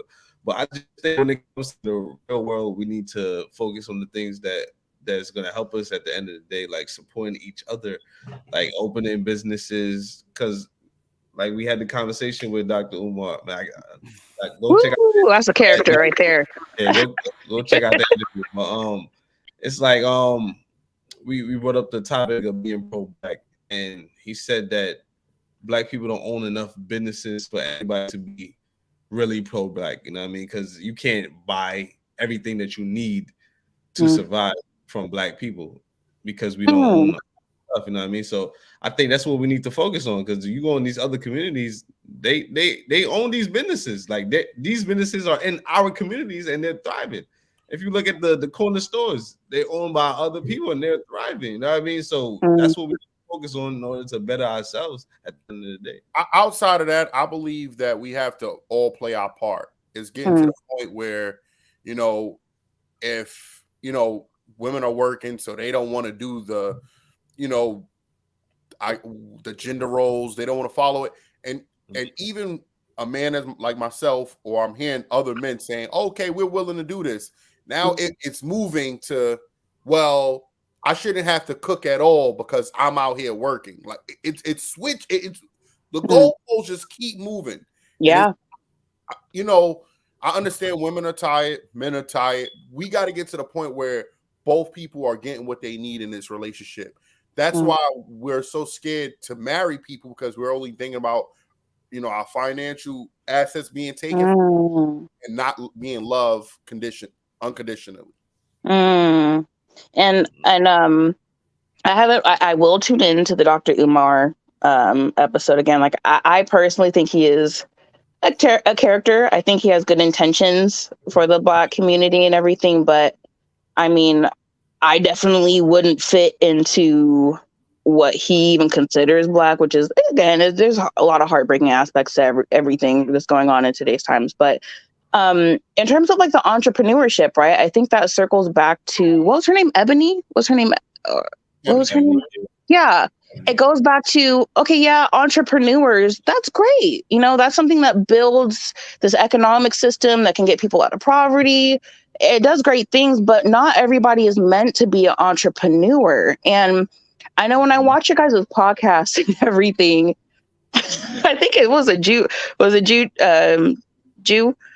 Yes. I always want to say Juju because our middle son's name is Juju, but like that. you say, you guys will say like pray for us, and I'm like, jeez, feel that. But like you know, like yeah, and it's like not everybody is meant to be an entrepreneur, and I feel like with these women today, they think that entrepreneur means we can just stop what we're doing and go to Jamaica, you know, like the compilation said, or we can just stop and we can go shopping and we got the bag immediately. You three know with what your podcast has, being an entrepreneur means a fuck ton of hard work and a fuck ton of time that you have to put in it. So even right there, that talking point is so unrealistic if they actually know what being an entrepreneur is, but they have a glorified, maybe not even say glorified, they only see the end result of what they see on Instagram and social media of, oh, if I'm an entrepreneur, it comes with this and this and the bag. But you have to work your ass off to get that bag. And they're not willing to wait for that, or they don't have the patience or the empathy, I guess, up for that. So they want to go with a fucking drug dealer? Where? I'm sorry, my voice and my tone, but it's like I always do say, and not to cut you off, women want an ambitious man, but don't want the lack of attention and time that comes with that ambitious man. That ambitious man is going to be working a lot of the time. He might not be able to support your needs, your attention needs, or your physical needs because he's constantly working. And I think women get so caught up in, oh, he needs to be ambitious, and you know that there's a lot of sacrifice that goes into being ambitious. So, you know, are you ready?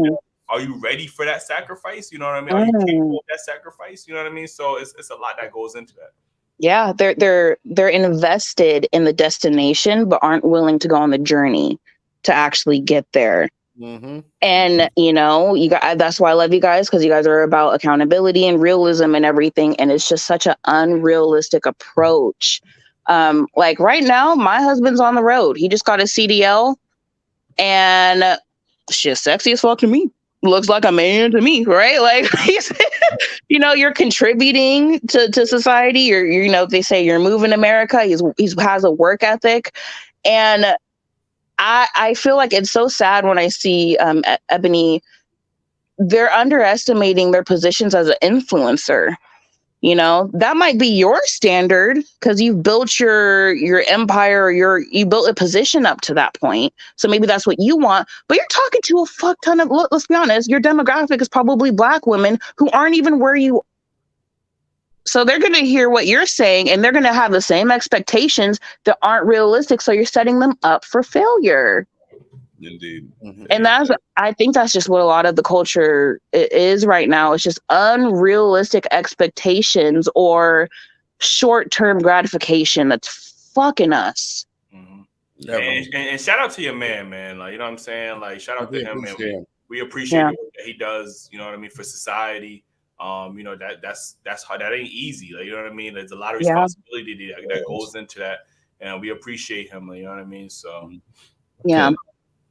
But shout out to all Chuck brothers, and shout out to him for picking the Black Queen, man. Shout out to you. Amen. Yeah, we got 3 boys, and what was so interesting, like when I saw that story break with Eboni saying that, our oldest son, he literally just told me that he wants to be a bus driver one day. And he had this little twinkle in his eye because he loves his bus driver. He shows up every morning. So he has his little I love Jesus hat and everything on, and he's nice. And so my son wants to be a truck driver. I would never tell our son, what you want to be a truck driver for? Like, what the? If you love and you're a sorry for the tone, but like, I would never tell him something that he's passionate about, that it's not valid or it's not valuable. You know, it's sad. It's really sad, man. But yeah. Like, and that's what even Iyanla, I can never pronounce it. Iyanla, yeah. Even when she said, when she listed the other qualities that in a man that are desirable, you know what I mean? That those are things that men want to feel appreciated for. Like, you know what I mean? We don't want to be valued for our money, only for our money. Like, you know, we want to provide for our family and our significant other, but there's other values that make us more significant than just the financial. Like, you know what I mean? And I think so many times we get caught up into a man equals, like I've heard women say that M for man is for money. You get what I'm saying? That to me is outrageous because there's more that a man provides than just his finances. You know what I mean? And the man that only values himself through his money is a man that's not going to treat that woman with respect. Nope. Nope. I'm not going to name any podcasts that I've seen on YouTube, but that's what they're pretty much about. You know, being a man being a high value man equates to only materialistic bullshit. And it's cringe because they're the same ones complaining about women today. But it's like my husband, he goes fishing, right? And he used a great fucking metaphor that I'm going to use. And he says, whatever bait you cast is going to attract a certain type of fish. So if you think, oh, I'm a man, I got my Rolls Royce or my Lamborghini, I have, you know, I got bands, I got the penthouse and everything. Of course, you're going to attract a woman who is going to, hey, maybe she has some tickle bitties and a fat ass. Okay, cool. But as far as substance and as far as actually depth in a relationship, which I feel like, you know, you're probably going to want, you're not going to get that. You know, yeah. That's a valid point. You know what I mean? And like I said, it's just it goes back to the level of respect that, you know, the blue collar man deserves in society. You know what I mean? And we're not saying that he deserves the baddest girl or the whatever. You know what I mean? Like, we understand like those women require a certain type of, you know, a man. But again, he still deserves respect. He still deserves femininity. He doesn't deserve your ass to kiss. You know what I mean? You don't like. There's a lot of things that he still deserves, and we're talking about the productive men of society. Now we're not talking about the dudes that's not doing nothing, you know, with their lives. We're talking about the guys that's actually making a legitimate living, providing for themselves and for their family as best as they can. We talking about those men, like, you know what I mean? So. Right, because all that is at the end of the day, if you're just flashing, your value is based off of the material. It's objectification of men, which I don't even know if people say that, but like that's literally what it is. It's objectification of men, which is just a sad way to freaking live. It's a sad way, toxic way to be in a relationship. Like when me and my husband met, we were both enlisted in the Air Force, and we were both making the same amount of money. Right, like I wasn't thinking anything about money. I was thinking about his character, how he treated me. And I kind of brought up, and if you guys are willing to go into it, I don't know, but my husband is white. Oh, looking at you. Oh, hey, I see that. Why, Eli? Why, Eli? Why the face? And wait, hold on. I just got a phone call. Not anymore. No. Yeah. She would have a snowman, like, you know what I mean? She would have.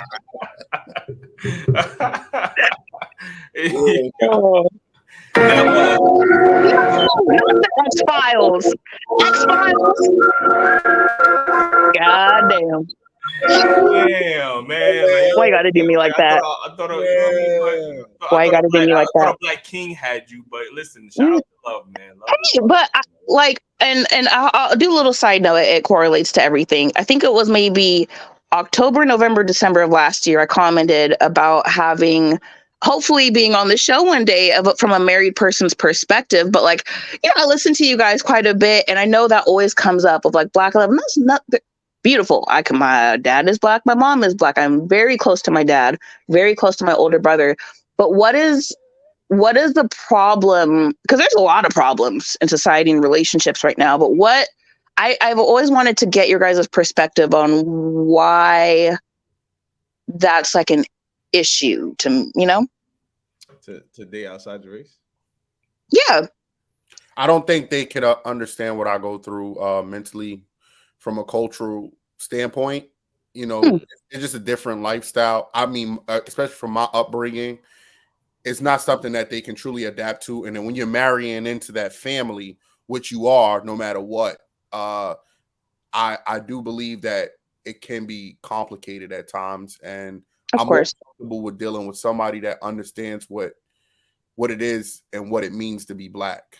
Yeah, I think that I come from the aspect of at this point, if you're happy and you truly are in love, like I can't be mad at that. I would prefer black men to be with black women and vice versa, black women to be with black men. But if you are genuinely happy and it's not a form of a mental thing there where you looking at the white man as superior in society, or you know what I mean? Like if it's genuinely love and vice versa with black men, if it's genuinely love, then I can respect it. But if you're looking at that, if you're looking at that person of another race as superior or no. Yeah. fetish there, then that's where I take issue with. You know what I mean? But if you if you really in love with each other, then I can respect it. Like, you know what I mean? Like, so. And you happy? That's the most important. I respect that.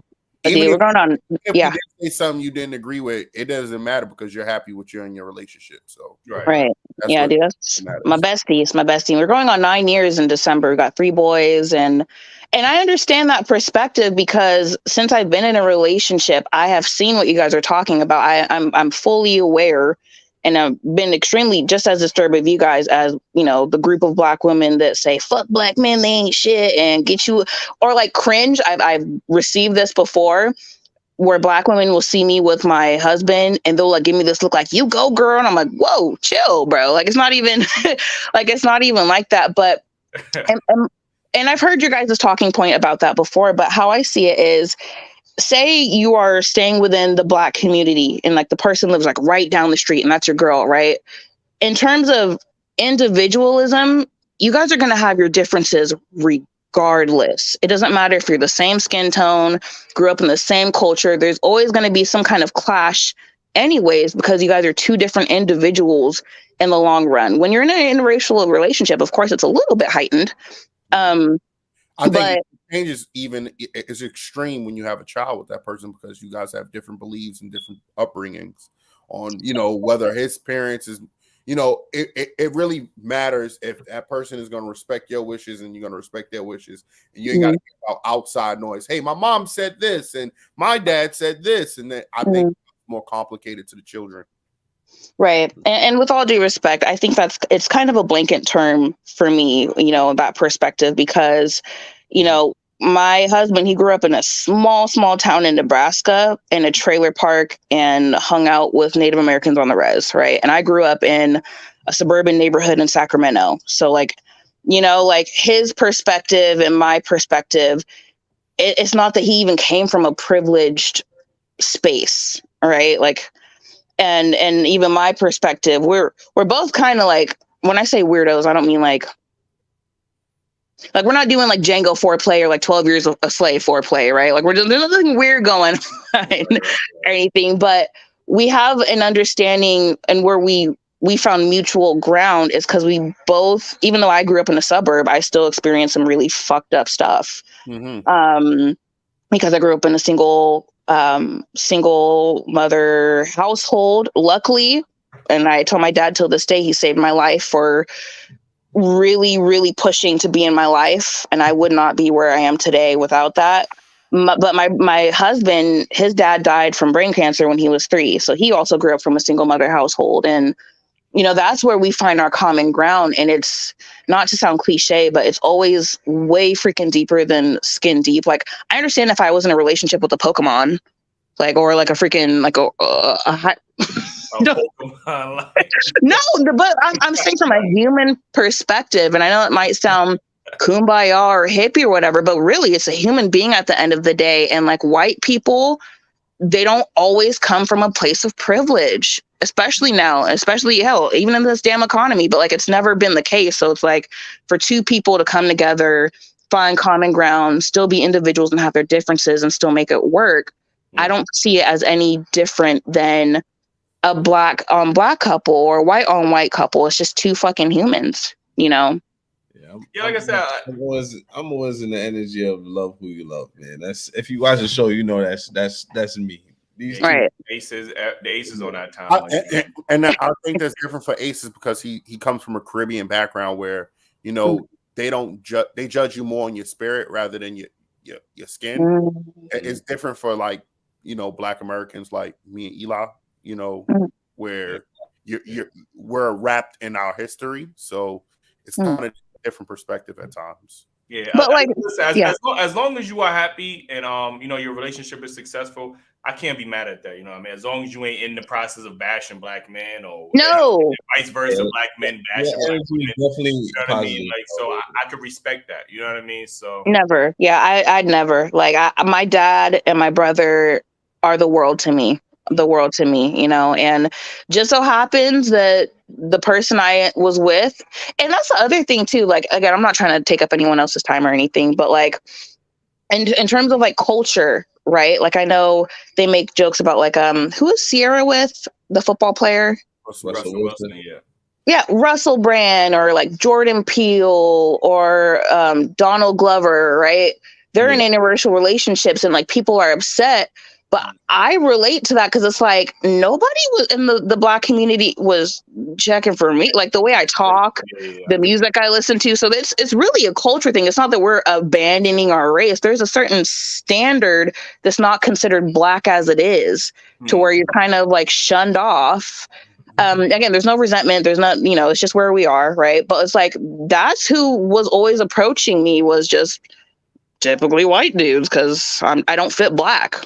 Which is weird, but hey, definitely understand that too. Yeah, but we appreciate you calling in, man. We're gonna try to get to everybody at the end. I know we getting past the 2-hour mark. You know, we don't like to do no marathons. Right. But we do appreciate you, man. You gotta call more often, man. We love to hear your opinions on definitely. this conversation. It's definitely been a pleasant conversation with you, man. Absolutely. I'm giving you guys your flowers virtually, and keep doing what you're doing. All right. Appreciate it.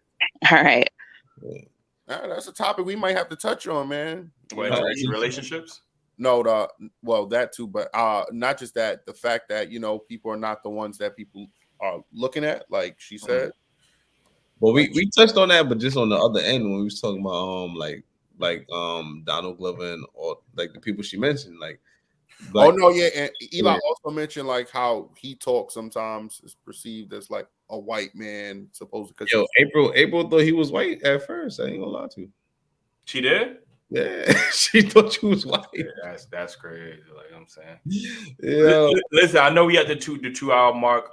We got people backstage. We're gonna just add everybody in, and we just had this conversation and knock everybody out because we can easily go on for 3-4. I really don't know how MFs be doing these live streams. MF they got work in the morning. That's why, man. But But if you guys do a panel, like, you know, get everybody together at one time instead of doing single people, don't you think that would go faster instead of getting one person and then they'll take 20, 30 minutes? Sometimes it can get chaotic because everybody don't know when they could talk or they're talking over each other. So you know what I mean. So since you're the only one with their mic unchecked, like I guess, like what's your thoughts on this Eboni K Williams situation? So you're talking about the case about Eboni? Yeah, Eboni K. Yeah, when you talk about working man. Yeah, the thing is this, right? When you talk about the Eboni stuff, I would say that you know, our women are totally out of their mind. You see what I'm saying? And I think the reason why they became out of their mind was, I don't know if most of you grew up in the 90s. If you were like a teenager, or maybe I don't know how old you were in the 90s, but one thing, the problem we have today is what started in the 90s. But if you go to the 80s was when men were totally emasculinated. They sang love songs. They sang music that has to do with, you know, being on more feminine side than being on the masculine side. So by the end of the 90s, when Tupac and Biggie came on board, it became more of, you know, glorifying what a man could provide. You see what I'm saying? So by the 2000 and then 2010s, it became more of women demanding that they want men that are drug dealers. You see what I'm saying? Men that are crooked. That's men that are scammers. So these are things that I've compiled over the years. But when you look at stuff like this, it's heartbroken. It is heartbreaking that our women have become things that see black men as more of financial or sexual. You see what I'm saying? So being financial in the sense that if you cannot give her money, if you cannot pay her bills, if you can't do certain things for her, you're not man enough. I don't see any race that does such a thing outside black race. I know that the white woman, when her husband goes to work, she spends all her day cleaning and fixing things. And as soon as the husband comes home, he eats. But our women, most of them don't even know how to cook. Well, they want to be housewives, but they don't know how to cook. They don't know how to clean. They can't even do the tangible. So stuff like that are very, very bad. So for her to come out and said that, like, I don't fault her for having her own preference, you know. It's okay to have your preference. But if you have the same preference in your 20s and you have the same preference in your 30s, and you can't get a man that can actually not engage you, because most of our women have been engaged for so long, but they can't go to the altar. But a man cannot take you to the altar and call you legally his wife. Something is wrong. You need to change your approach, meaning that your approach is bad. So what I say, this is what is called, this is the definition of insanity. When you keep doing the same thing over and over again and you keep getting the same result. That's the definition of insanity. And I gotta tell you, 65% of our women are insane. So like I don't want to assume, but I would guess that you are African descent, right? Yes. Are African women, do they have the same mindset and rhetoric, would you say, as well? Or I wish it's not the case. It's becoming the case today. In fact, if it's not done, it's going to be worse in Africa than here. Because you got to understand this, right? Africa is a continent where people learn the Western ways and then they overdo it. It's just like the religion, the Christianity religion. When Africa picked up Christianity, they over practice the Christianity than the West.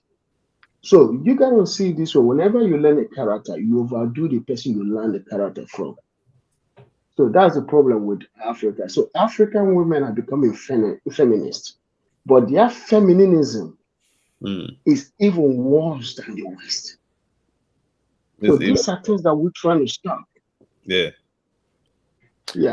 I agree. I realized it was changing over there when I seen that y'all had your own version of Love and Hip Hop. I said, "Oh man, I seen it. I watched the episode. I said, what the fuck is going on?" They got their own version of Love and Hip Hop. It's time to take a shot. And it's worse. Oh yeah, I did watch that. Yeah, I did see that. Yeah, you're right. What's that, Love and Afro? And it's worse than the Western one. That's a fire name, bro. I'm not gonna hold you. That's a fire name, bro. Like, yeah, I'm telling you for real, because we Eboni K, yes, she's actually stating her preference.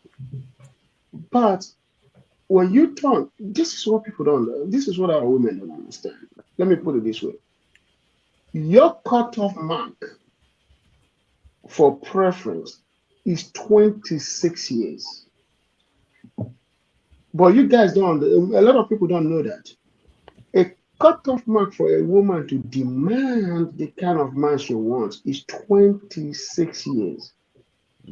At the age of 22. This is why I go back. Is only in Western society where we marry women over the age of 30. Everywhere else, once you hit over, like you said, 25, 26, they looking at those women as, you know, less desirable usually in society. Like, you know what I mean? I'm not saying they deserve that title, but that's just how men think in these other countries. I would have agreed with you with this, but guess what? You got to look at the stats. In fact, even in the West, they desire younger women. 56% of black men are single and childless. Do you know why 56% of black men are single and childless? Because most women are over 25 years looking for a husband. So those men are saying those women are undesirable. That's why you have 56% of black men are single and childless. Because if those women are desirable above 26, guess what? That 56% would have dropped to 20%. But most men find the women undesirable.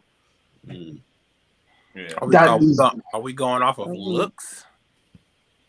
okay. This is the mistake that people always say.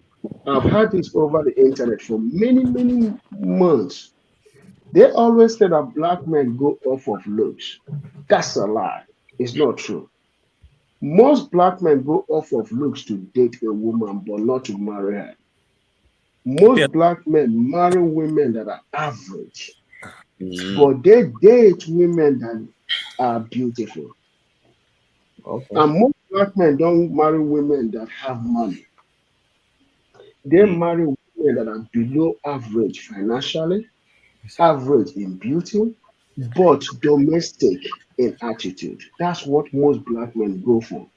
When people tell me that black men, like I hear black women say that all the time. They say, "Oh, if that black men always want to equate you for your beauty and for your look," that's not true. That's for dating market, not for marriage market, because the marriage market threshold is much higher than the dating threshold. The marriage threshold, most beautiful women cannot meet marriage threshold, but they can meet dating threshold. It's average women or women below average in looks, not in weight, usually meet or exceed the marriage requirement. Yeah, that's what we be telling women about when they be talking about, oh, you be liking these pictures on IG. Like, yeah, we like these pictures on IG, but we ain't marrying them. Like, you know, because we want to take them home. I want to get the AJ Aaron and I'm not sure how to pronounce it. I know. Yeah, I want to get to y'all. What are y'all thoughts on it? So, my thoughts. I'll go first. I want to thank y'all for the platform. I actually found y'all by mistake. Actually, I was scrolling through YouTube and I just happened to click on it. But I can understand Eboni's perspective. I'm 31. I bought my house at 25. I'm a realtor. I'm a property manager. I'm trying to do something to bring up the black man in the Carolinas and especially in the South. So I can. This is AJ, right? AJ, yes. Okay, I got you. And my perspective is going to be a little different from y'all because I am a bisexual man and I live comfortably in that truth. Right. But I can understand wanting to date somebody in your financial, that's not going to bring you down. But if you're going solely off of that, something's wrong. Right. From that perspective alone.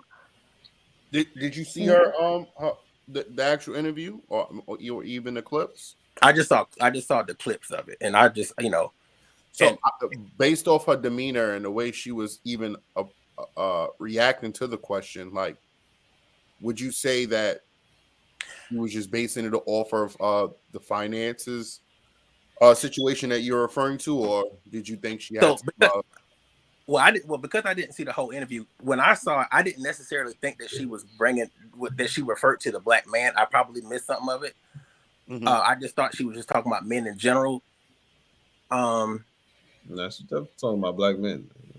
So she was okay. So that's. Well, I mean, if you watch that clip, she didn't specifically say black men, but when she responded back to it, then that's when she responded and said black men. So. Well, this I may speaking. Yeah, that's you was done, AJ? Yes, go ahead.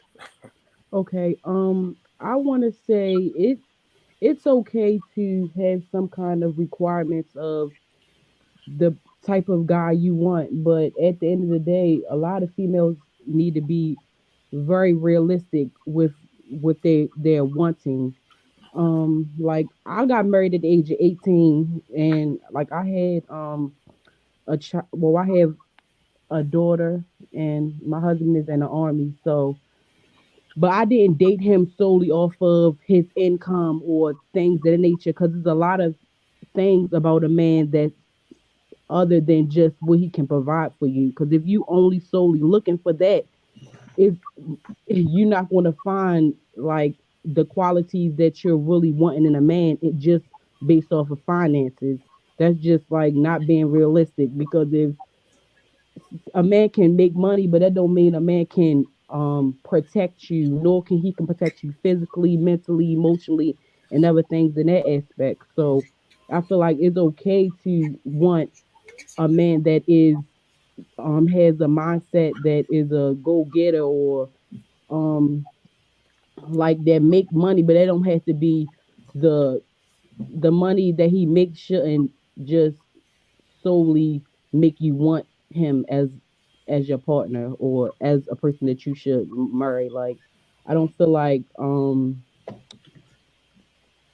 I don't feel like materialistic things should value, like you should value that in a relationship, because I really feel like those things don't matter. Like you, a Birkin bag or a Louis Vuitton, all that stuff. Like we gonna all die, and we ain't gonna be able to take none of that stuff with us.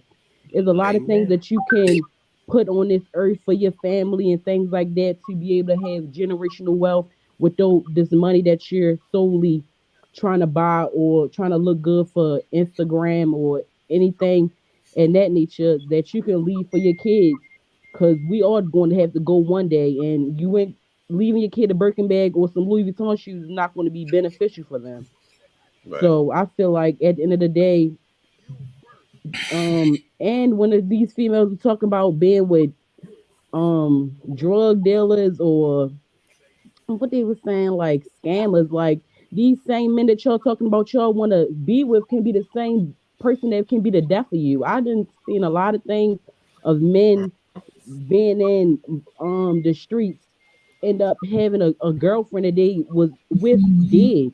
So just because a man scamming or being a drug dealer, that don't mean it's good for you, because all money is not good money. So at the end of the day, that was just stupid. And I feel like women, they make it especially black women, make it very hard for the average black woman to even be like looked in a better sense because of this standard that these standards that they have nowadays. It's just ridiculous. Yeah. Now, I mean, that's a fact, man. Again, man, we do want to get up out of here because it is getting kind of late. We do appreciate everybody calling in. I know we still got some people in the back, we want y'all to join in the next live stream we have, because we probably gonna have to continue this conversation, man. It's getting kind of late, so we're gonna get up out of here. But we do appreciate everybody that's been supporting us, everybody that called in, everybody that showed us love. Again, join that membership, man. We got that Umar episode out right now. I think this is overall productive conversation. I heard a lot of great, valid points. Everybody had their own opinion about it. I do have a few super chats before we get up out of here. Yeah.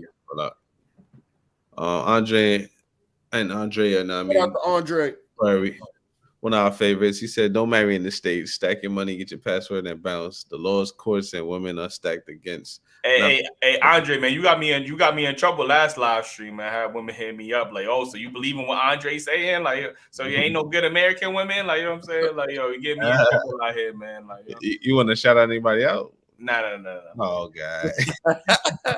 Mr. Bobby Wright said, "I grew up in Iowa and I feel Army pain, still prefer black." I mean, Andres, what is a black nigga doing in Iowa? Let us know, my brother. My voice. Yo, Cam used to be in Ohio, and you said Iowa. I'm thinking about Ohio. My fault. Yeah, you was selling drugs, nigga. What are you talking about? Even in Colombia, sisters look at me like, "So you can't marry a Colombian sister? Love who loves you."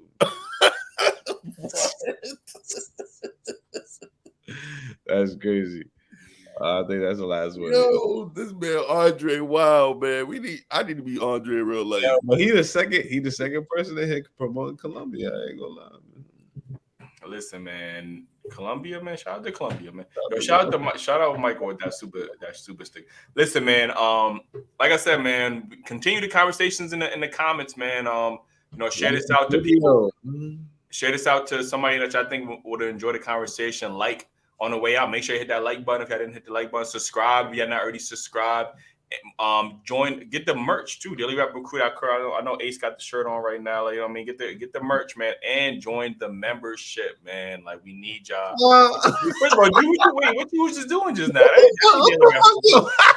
Dailyrapupcrew. You gotta take a shot for that, nigga. What the fuck? I had enough. Listen, man. This is one of the people that sent us this anyway. Yeah. Only one me. Only one me. Yeah. Yo, join that motherfucking membership, man. Like, you know what I'm saying? Like, so we not taking shots no more? No, he said he cursed. Oh, I take that shot before you get up out of here, man. Wow, like, you know what I'm saying? Wow, the stream is almost over. I figure, like, you know what I mean? Nah, you ain't hit the end button, and you got drinks for the people in front of the people. Listen, man, join that membership. That Umar episode is a great episode. We do got we got some more exclusive interviews coming up. We don't want to give it away too early, but again, if you join the membership, we always give away that early. We let the members know, like, yo, and the behind the scenes is something different. Behind the scenes with Umar is kind of crazy too, man. We talk about Kevin Samuels behind the scenes. Y'all gonna have to tune in, man. I gonna like that conversation, and we get into these street interviews, which is pretty interesting. Oh yeah, sure. Sassy Time with Ace. But yeah, you know what I mean. No, that's not the name of it. I don't know. I thought we agreed. I thought we agreed on that. We did not agree on that. No, we did not. It's majority. Yo, Ace. Yo, I said everybody who agree with Sassy Time. And we also said we're not saying you're sassy. We saying that you agree with that. You agree with that title? I do, only because everything a man does is sassy. Everything in the world is sassy. I think it works hand in hand. Yeah, we're not saying you sassy. We're not saying Sassy Time and Ace is sassy. We're saying Sassy Time with Ace. You look at Sassy doing that shit right now. I understand. You've been calling yourself Mr. Sassy all 23. Like, you know what I'm saying? You've been saying that since 22. This is why I think this thing gonna work. I think it's gonna work. Because niggas gonna be like, it's given. It's gonna have know why I started saying that, yo, I'm about to be sassy on 23, because the reasons that was given for sassy was not sassy. But